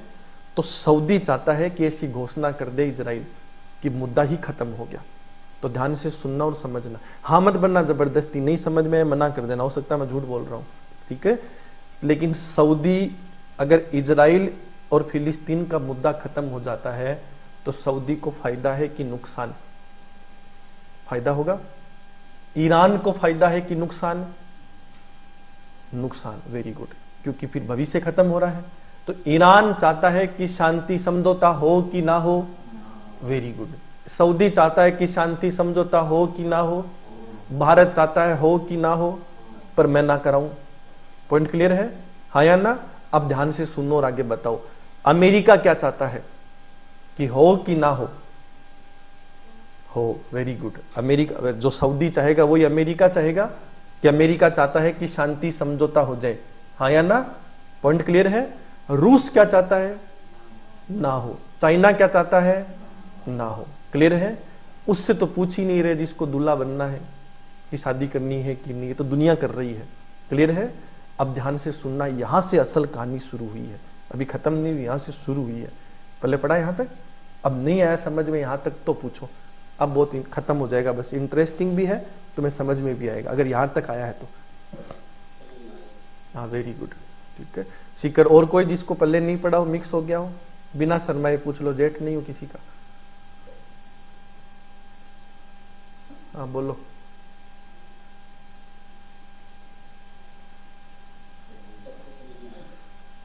हाँ,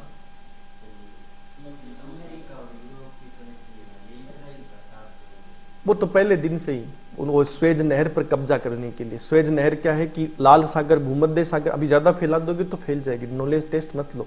लाल सागर से आगे है भूमध्य सागर, भूमध्य सागर जाता है यूरोप में, तो यूरोप का व्यापार आता है भूमध्य सागर से लाल सागर, फिर खाड़ी अरब राष्ट्रों के अंदर, या जो अरेबियन सी है यहां से होता हुआ आगे जाएगा। तो स्वेज नहर पर कब्जा अगर इस्लामिक लोगों का हुआ तो विश्व के व्यापार का कब्जा किसका हो गया? इस्लामिक का।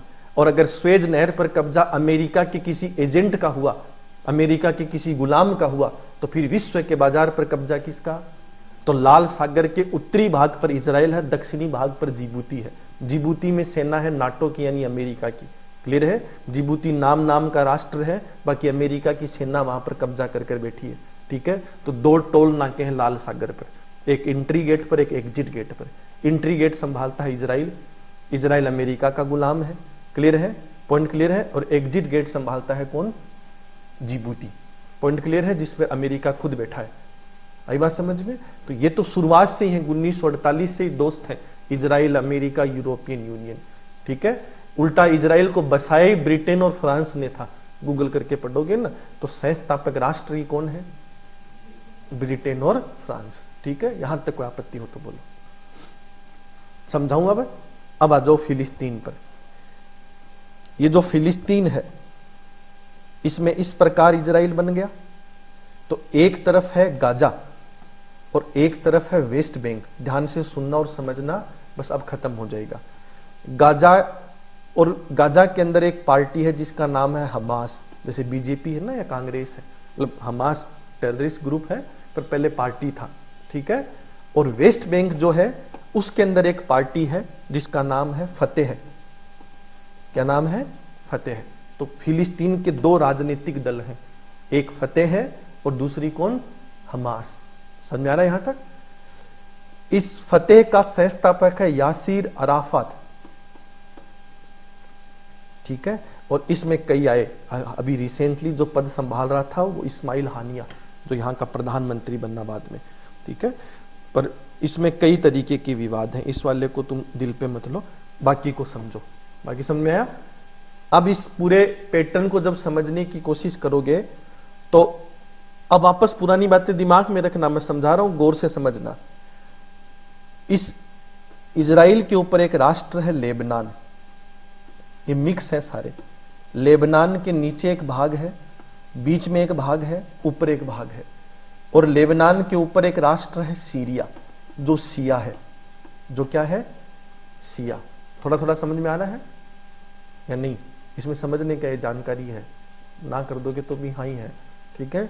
तो सीरिया के अंदर सरकार है सियाओं की, ठीक है? सीरिया और ईरान दोस्त हैं। सीरिया और ईरान क्या है? दोस्त हैं। वेरी गुड, पहले पढ़ा। तो ईरान की सरकार सिया, सीरिया की सरकार सिया। तो ईरान को दोस्त है सीरिया, तो आपस में काम करते होंगे। सीरिया के नीचे लेबनान, और लेबनान के इस भाग में जो इजराइल को टच करता है, यानी लेबनान का दक्षिणी भाग, क्लियर है? इस पर एक जगह गुट है जिसका नाम है हिजबुल्ला। क्या नाम है? हिजबुल्ला, क्लियर है? इसका संस्थापक है नसरुल्ला, अभी जिंदा है, मतलब मारा नहीं गया ना। तो हिजबुल्ला सिया है। हिजबुल्ला क्या है? सिया, ठीक है? ये जानकारी है, फिर से समझना। इजराइल के ऊपर राष्ट्र कौन है? लेबनान। घर में जाकर नक्शे में देखोगे ना तो मिलेगा, क्या मिलेगा? लेबनान। लेबनान के ऊपर राष्ट्र कौन है? सीरिया। सीरिया की सरकार कौन है? सिया। सीरिया और ईरान आपस में क्या है? दोस्त। और लेबनान के अंदर एक गुट है जिस गुट का नाम है हिजबुल्ला, जो खुद क्या है? सिया। तो तीन दोस्त हैं, तीन यार हैं, एक का नाम ईरान, एक का नाम सीरिया और एक का नाम हिजबुल्ला। पॉइंट क्लियर है? तीनों एक ही दोस्त हैं, तीनों आतंकवादी हैं, ठीक है? अमेरिका की नजरों में, यूं मान लो। पॉइंट क्लियर है? और फिलिस्तीन के अंदर दो पार्टी है, हमास और कौन सी है? फतेह है, ठीक है? 1967 से लेकर 1993 तक विवाद चलता रहा। कब तक? 1993 तक। 1993 में पहला शांति समझौता हुआ। यहां से सिलेबस शुरू है, ध्यान से सुन लेना और समझना। ठीक है। पहला समझौता हुआ ओस्लो समझौता, क्या नाम है, 1993 में। और ओस्लो समझौता करवाया अमेरिका ने इजराइल के बीच में और फिलिस्तीन के बीच में, ठीक है।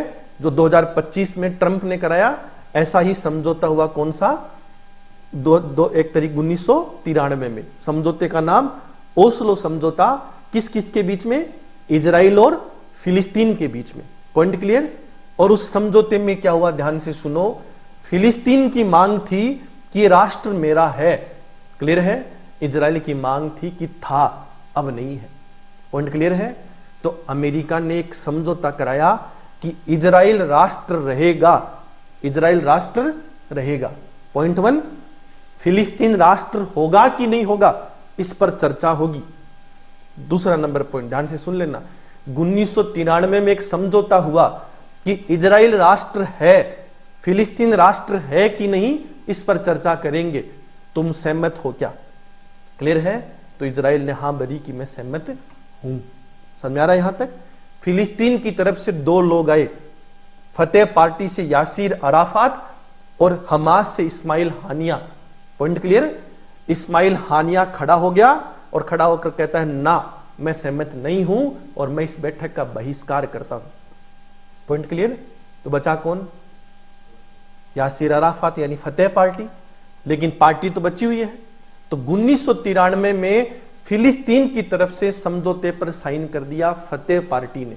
किसने, फतेह पार्टी ने। पॉइंट क्लियर है।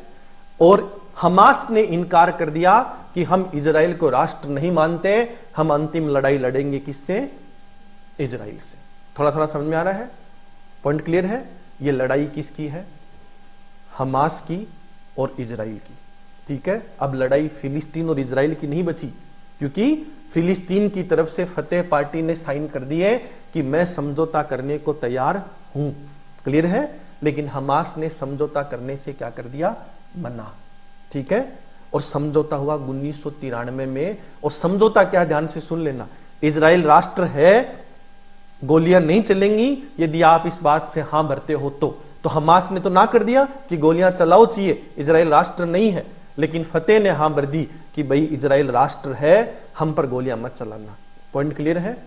और फिलिस्तीन राष्ट्र बनेगा कि नहीं बनेगा, इस पर सोचेंगे। और बहुत सारे पॉइंट्स थे, आज नहीं पढ़ा पाऊंगा, जब सिलेबस पढ़ोगे तब। बस इतना समझ लो कि फतेह ने हां भर दी, हमास ने ना कर दी। Point clear. तो घर जाते ही हमास और फतेह आपस में लड़े, समझौता खत्म होते ही कि तेरी हिम्मत कैसे ही समझौता करने की। यासीर अराफात कहता हिम्मत बच्ची कहाँ है, 23 साल की उम्र में लड़ने लगा था, 68 साल का हो गया, कब्र में पैर है, ठीक है, अब थोड़ा तो लिहाज करो उम्र का। तो इस्माइल हानिया कहता है कि तू कब्र में चला जा, लड़ाई थोड़ी कब्र में चली जाएगी। ऐसे करके आपसी मतभेद हुआ। और जब मतभेद हुआ तो फिर अरब बेरूट समझौता हुआ। सभी अरबी राष्ट्रों ने दोनों को पकड़ा कि निकम्मो, हमारी औलाद यानी इस्लाम की औलाद हो, आपस में लड़ रहे हो, बुरी बात है। और एक शांति समझौता हुआ 2005 में। 93 की लड़ाई कहां तक आई, 5 तक। Point clear. 2005 में बेरूट समझौता हुआ और उस समझौते में क्या किया गया कि गाजा का इलाका दे दिया गया हमास को। ध्यान से सुन लेना, यहां से सारी चीजें समझ में आ जाएंगी कि गाजा किसको दे दिया, हमास को। वेस्ट बैंक किसको दे दिया, फतेह पार्टी को। क्लियर है। तो इजराइल का क्या समझौता है, इजराइल का समझौता है कि वेस्ट बैंक फतेह पर गोली नहीं चलाएंगे, पर हमास पर गोली चलाएंगे, यानी गाजा पर गोली चलाएंगे। पॉइंट क्लियर है। तो लड़ाई अब इजराइल बनाम फिलिस्तीन की हो गई कि इजराइल बनाम गाजा की हो गई। पॉइंट क्लियर है। अब ये इजराइल बनाम गाजा की लड़ाई है, यानी हमास और लड़ना चाहते हैं कौन, इजराइल, ठीक है।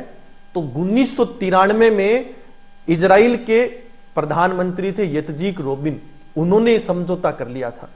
पॉइंट क्लियर है। गोली मार दी उनको इजराइल के आदमी ने। समझ में आ रहा है, नहीं, मैं तुम्हारे घर आकर रहने लगा, तुम्हारी प्रॉपर्टियों पर कब्जा कर लिया, संपत्ति सारी मेरे नाम है। क्लियर है।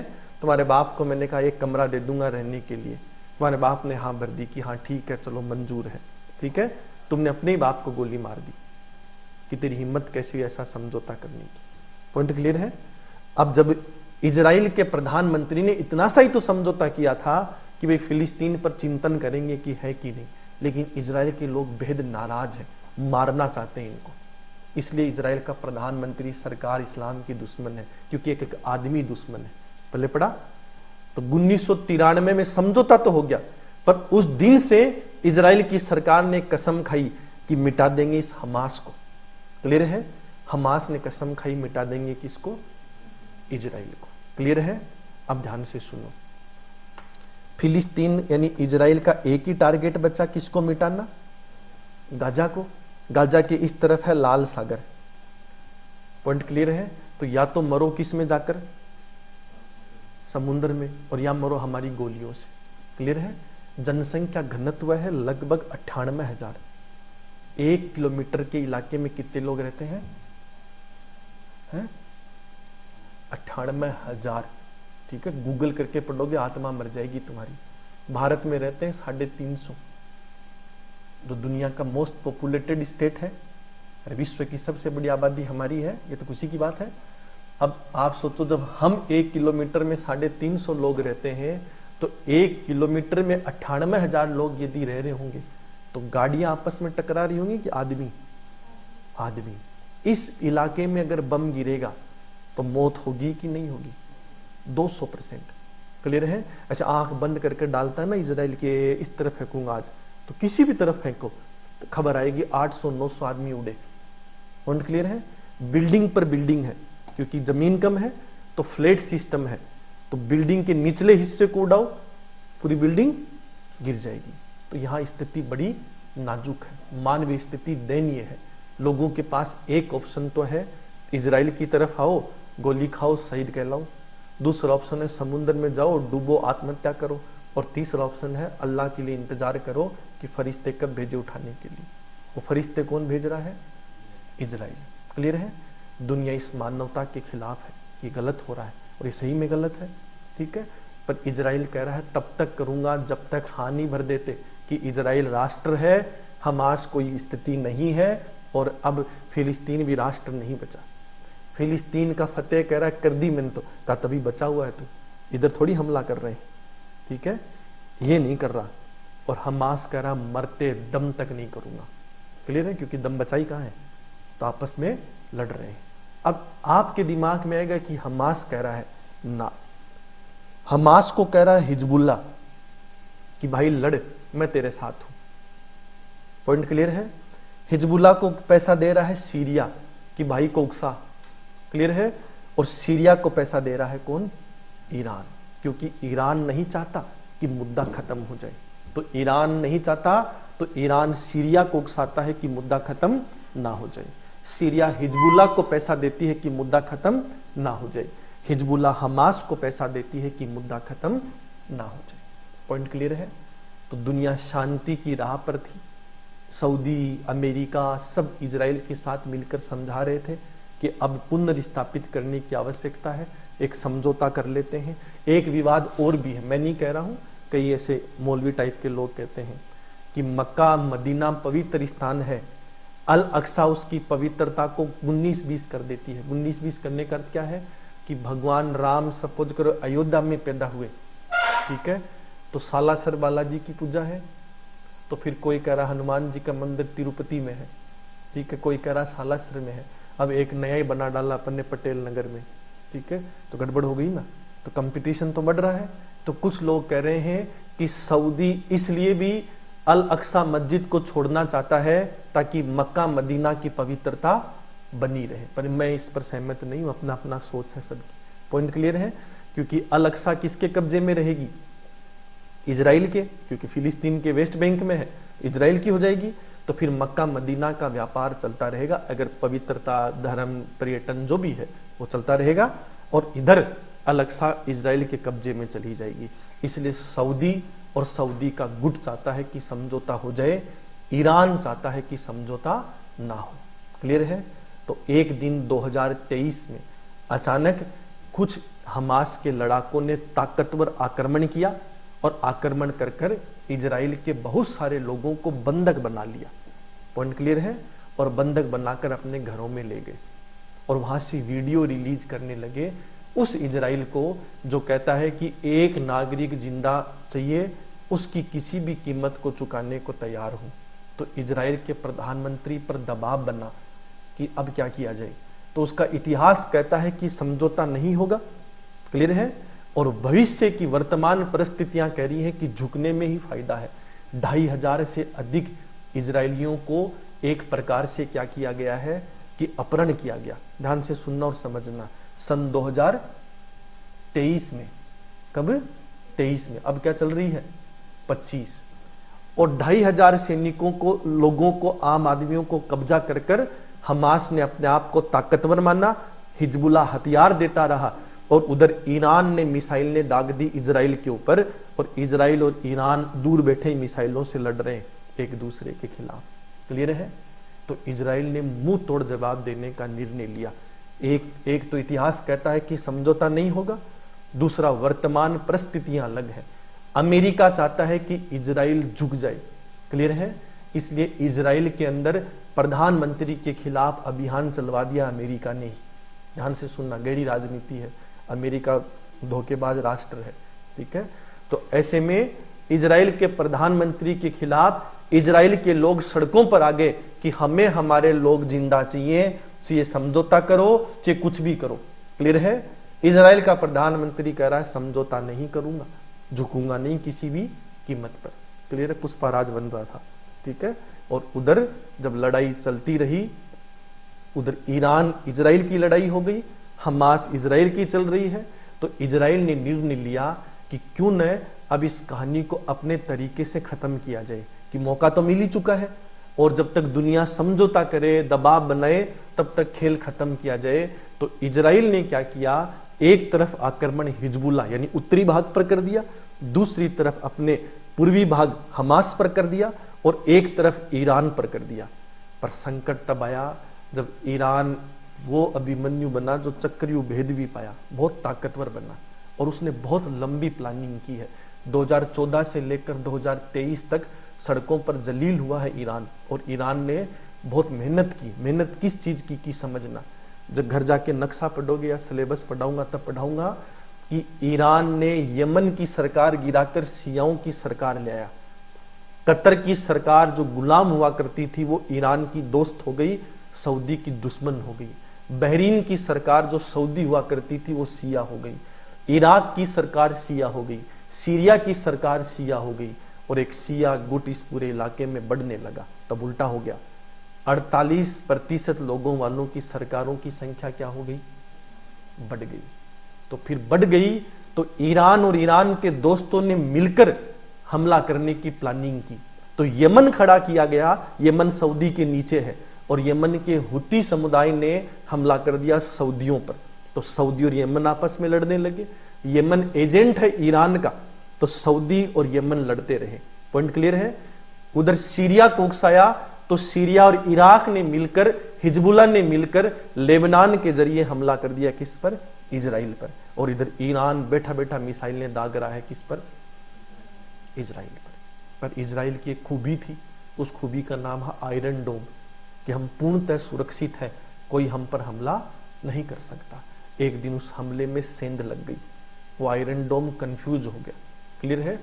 कंफ्यूज इसलिए हो गया कि मल्टीपल स्ट्राइक्स किए गए। जैसे एक औकात होती है, जैसे सपोज करो तुम जैसा एरा गेरा कोई आया कि गुरुजी को मारूंगा, तो तुम्हारी एक सीमित औकात है। अब मुझे लगा 2-5 हथियार चलाओगे, तुम अचानक आए और रजनीकांत की तरह 40 हथियार चला डाले, तो रोकना आसान है कि मुश्किल। मैं ये मानता हूं कि लॉन्ग टर्म पर मैं ही जीतूंगा, क्योंकि मैंने कई वर्षों से मेहनत की है। पर तुमने क्या है, अचानक दाग दी एक साथ। एक क्वेश्चन पूछना था, जवाब दे दूं, एक के बाद एक पूछो जवाब दे दूं, तुमने एक साथ 40 क्वेश्चन दाग दिए, तो मेरा सिस्टम कंफ्यूजन में आ गया। और कंफ्यूजन में आ गया तो दुनिया में इजराइल के लोगों में डर पैदा हो गया कि यहां तो हमारी सरकार में हम सुरक्षित नहीं है। तो दबाव और बढ़ने लगा इजराइल के प्रधानमंत्री पर कि झुक जाने में फायदा है। क्लियर है। लंबी लड़ाई चलती रही। उधर हमास जानता था कि जीवन जीने का अंतिम स्रोत यही है कि लोग मरने नहीं चाहिए, अगर मर गए तो फिर गड़बड़ हो जाएगी। अब इजराइल ने क्या किया, इस मौके का फायदा उठाया, और उसको पता था कि ये मारेंगे नहीं इनको, क्योंकि ये तो सोर्स है बार्गेनिंग का, इसलिए उसने हमले बढ़ा दिए। हमले बढ़ा दिए, तो इस लड़ाई में फिर इजराइल जीत गया। ईरान का सेनाध्यक्ष मारा गया, क्लियर है, और मारा गया दूसरे राष्ट्र में। यानी ईरान को ये पता है, इजराइल को सॉरी, ये पता है कि ईरान कहाँ कहाँ से खेल खेल रहा है, और सऊदी ने ताबड़तोड़ हमले कर दिए यमन पर, यमन झुक गया।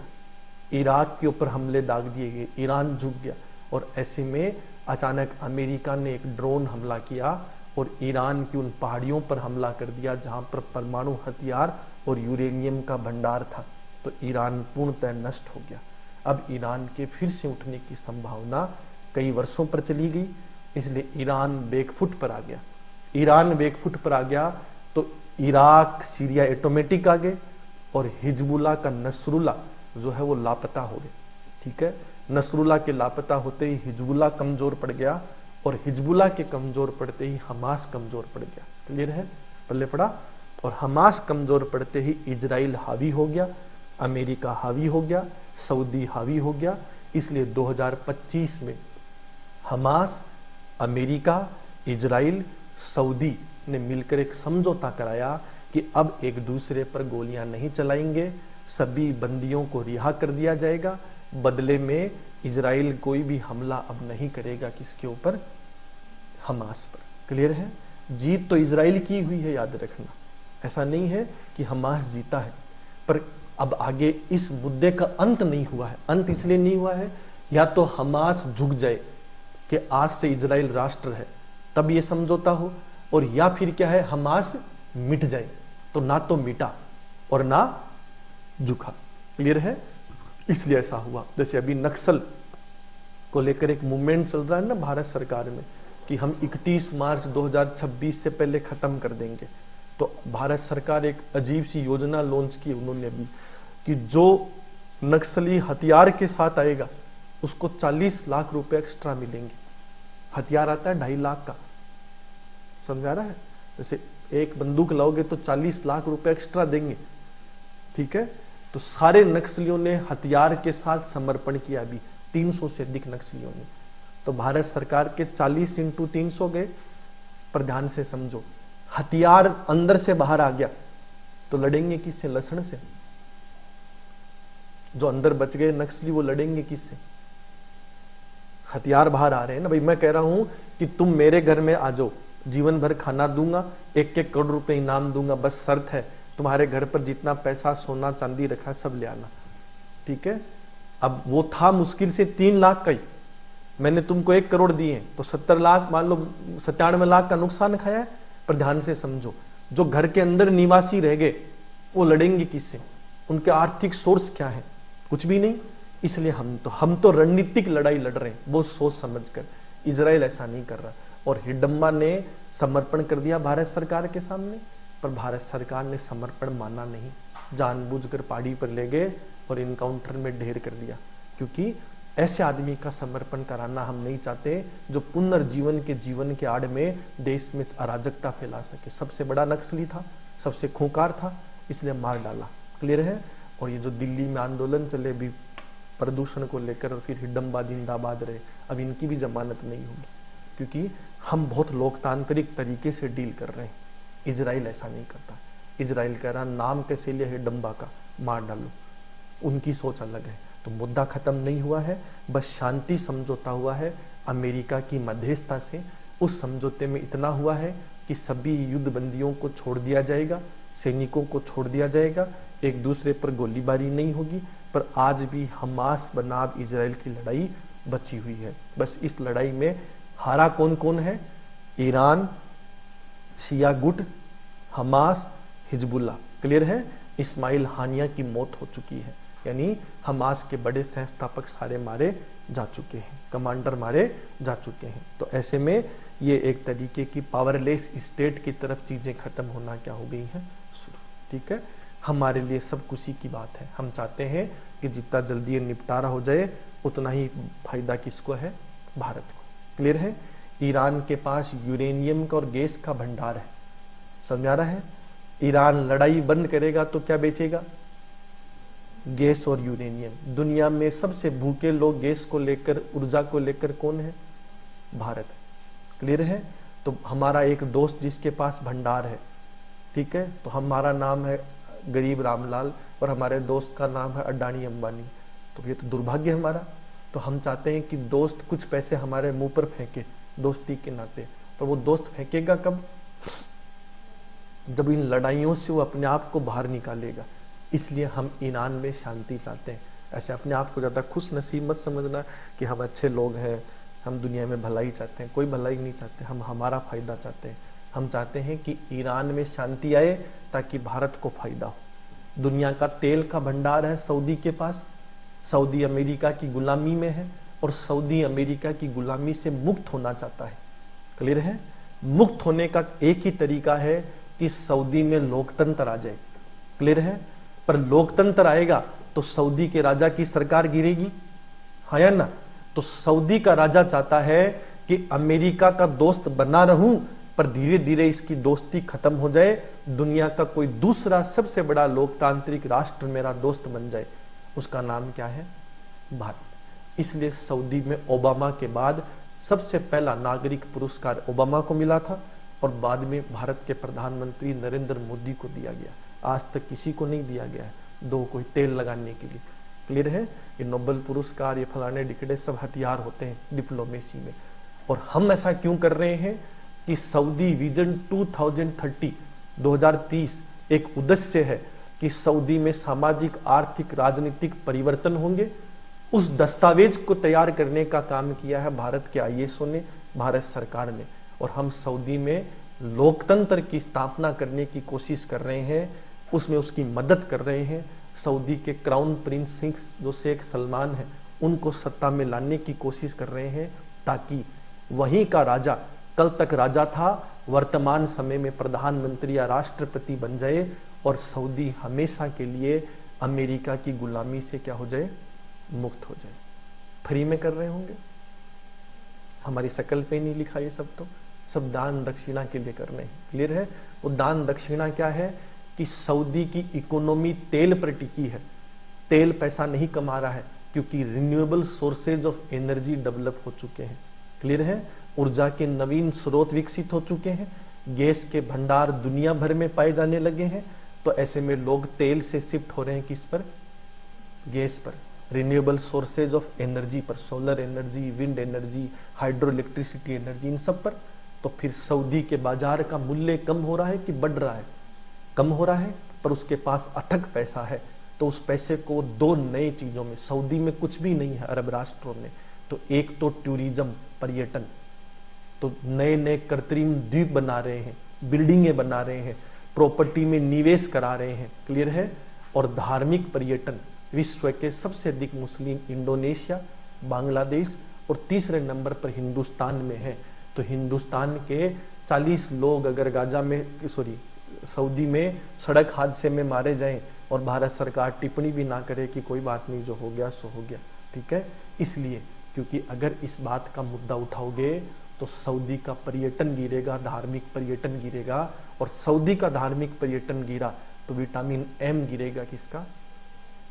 भारत सरकार का। पॉइंट क्लियर है? तो वहां का पर्यटन, धार्मिक पर्यटन बढ़ाने की जिम्मेदारी किसकी है? भारत सरकार की। फोकट में कि कुछ मिल रहा होगा? मिल रहा होगा। तो तेजस गिरे और गिरने के बाद वीडियो बाहर नहीं आना चाहिए, तो लोगों ने बना लिया इसलिए आ गया। तो ये हमारा दबाव है उन पर कि देखो हथियार तो खरीदना पड़ेगा, अब हमारी इज्जत चली गई, बचाओ इसको कैसे भी। तो वहां की सारी दुनिया ने, 3 लोगों ने, सऊदी की सरकार ने, रूस की सरकार ने और एक तरीके से जो फ्रांस की सरकार है, फ्रांस ने हथियार बेचे हमें, तीनों के फाइटर जेट्स ने सलामी दी और तीनों ने कहा कि ये ह्यूमन एरर है। क्लियर है? और जाबांजी से जवान लड़ा और एक नैरेटिव चलाई। नैरेटिव समझते हो? मतलब अफवाह चलाई गई कि पायलट जानबूझकर इजेक्ट नहीं हुआ ताकि फाइटर जेट जनता पर ना गिर जाए एयर शो में, मानवता के नाते, ताकि तुम जैसे खुश रह सको कि हाँ ठीक है हमारा जाबाज लड़ता रहा, फलाना डिखड़ा। फाइटर जेट कंट्रोल में नहीं था, ठीक है? इजेक्ट कंट्रोल में, अगर आप सोचो वो इजेक्ट नहीं कर रहा, उसको चला रहा है, उसको कहीं दूसरी दिशा में ले जा रहा है, अगर इतना ही ताकत में था तो गिरने नहीं देता। सही मायने में वो कंट्रोल में था ही नहीं, विथ इन सेकेंड्स गिर गया। पर ये नैरेटिव इसलिए चलाया जा रहा है कि तुम खुश रहो, उधर दुनिया में हमारी क्रेडिबिलिटी बनती रहे। और 2 शर्त रखी गई है। पहली शर्त रखी गई है कि शिक्षा, और दूसरी शर्त है स्वास्थ्य। 2 सेक्टरों में भारी निवेश करेगा अरब भारत के अंदर। तो भारत की सभी कंपनियों में निवेश है किसका? सऊदी अरब का, ताकि उनका पैसा कमाए, वहां के लोगों को रोजगार मिले, इकोनॉमी बढ़े। तो इस शर्त पर हम ये सब कर रहे हैं। तो हम चाहते हैं कि शांति हो। ये शांति हमारे लिए बहुत ज़्यादा जरूरी है। दुनिया में चाहे किसी के लिए हो या ना हो, हमारे लिए बेहद जरूरी है। हाँ सीकर बोलो, क्या बोल रहा है?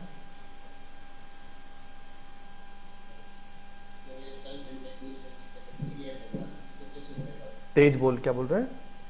सर जो तेजस गिरा है, इसमें वापस कैसे आगे बढ़ेगा भारत? इसके कोई प्लान नहीं है? नहीं, बढ़ा ही हुआ है। गिरा कब है भारत? ये कौन कह रहा है तुमको भारत गिरा है? ऐसी अफवाहें क्यों फैला रहे हो?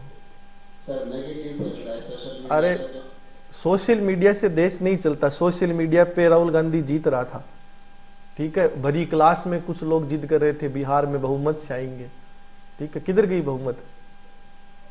सोशल मीडिया से थोड़ी दुनिया चलती है। दुनिया में 850 करोड़ लोग हैं, ठीक है। फेसबुक चला रहे हैं, उनकी संख्या 1 करोड़ है, और तुम कह रहे हो ये 1 करोड़ दबा देंगे दुनिया को, ठीक है। ऐसा नहीं है कुछ भी। ये अपनी अपनी सोच है, ठीक है। वो ठीक है, वो टेक्निकल फेलियर हुआ, इसको आपको एक्सेप्ट करना पड़ेगा कि हमसे भारी भूल हुई है, इसमें कोई दो राय नहीं है, ठीक है।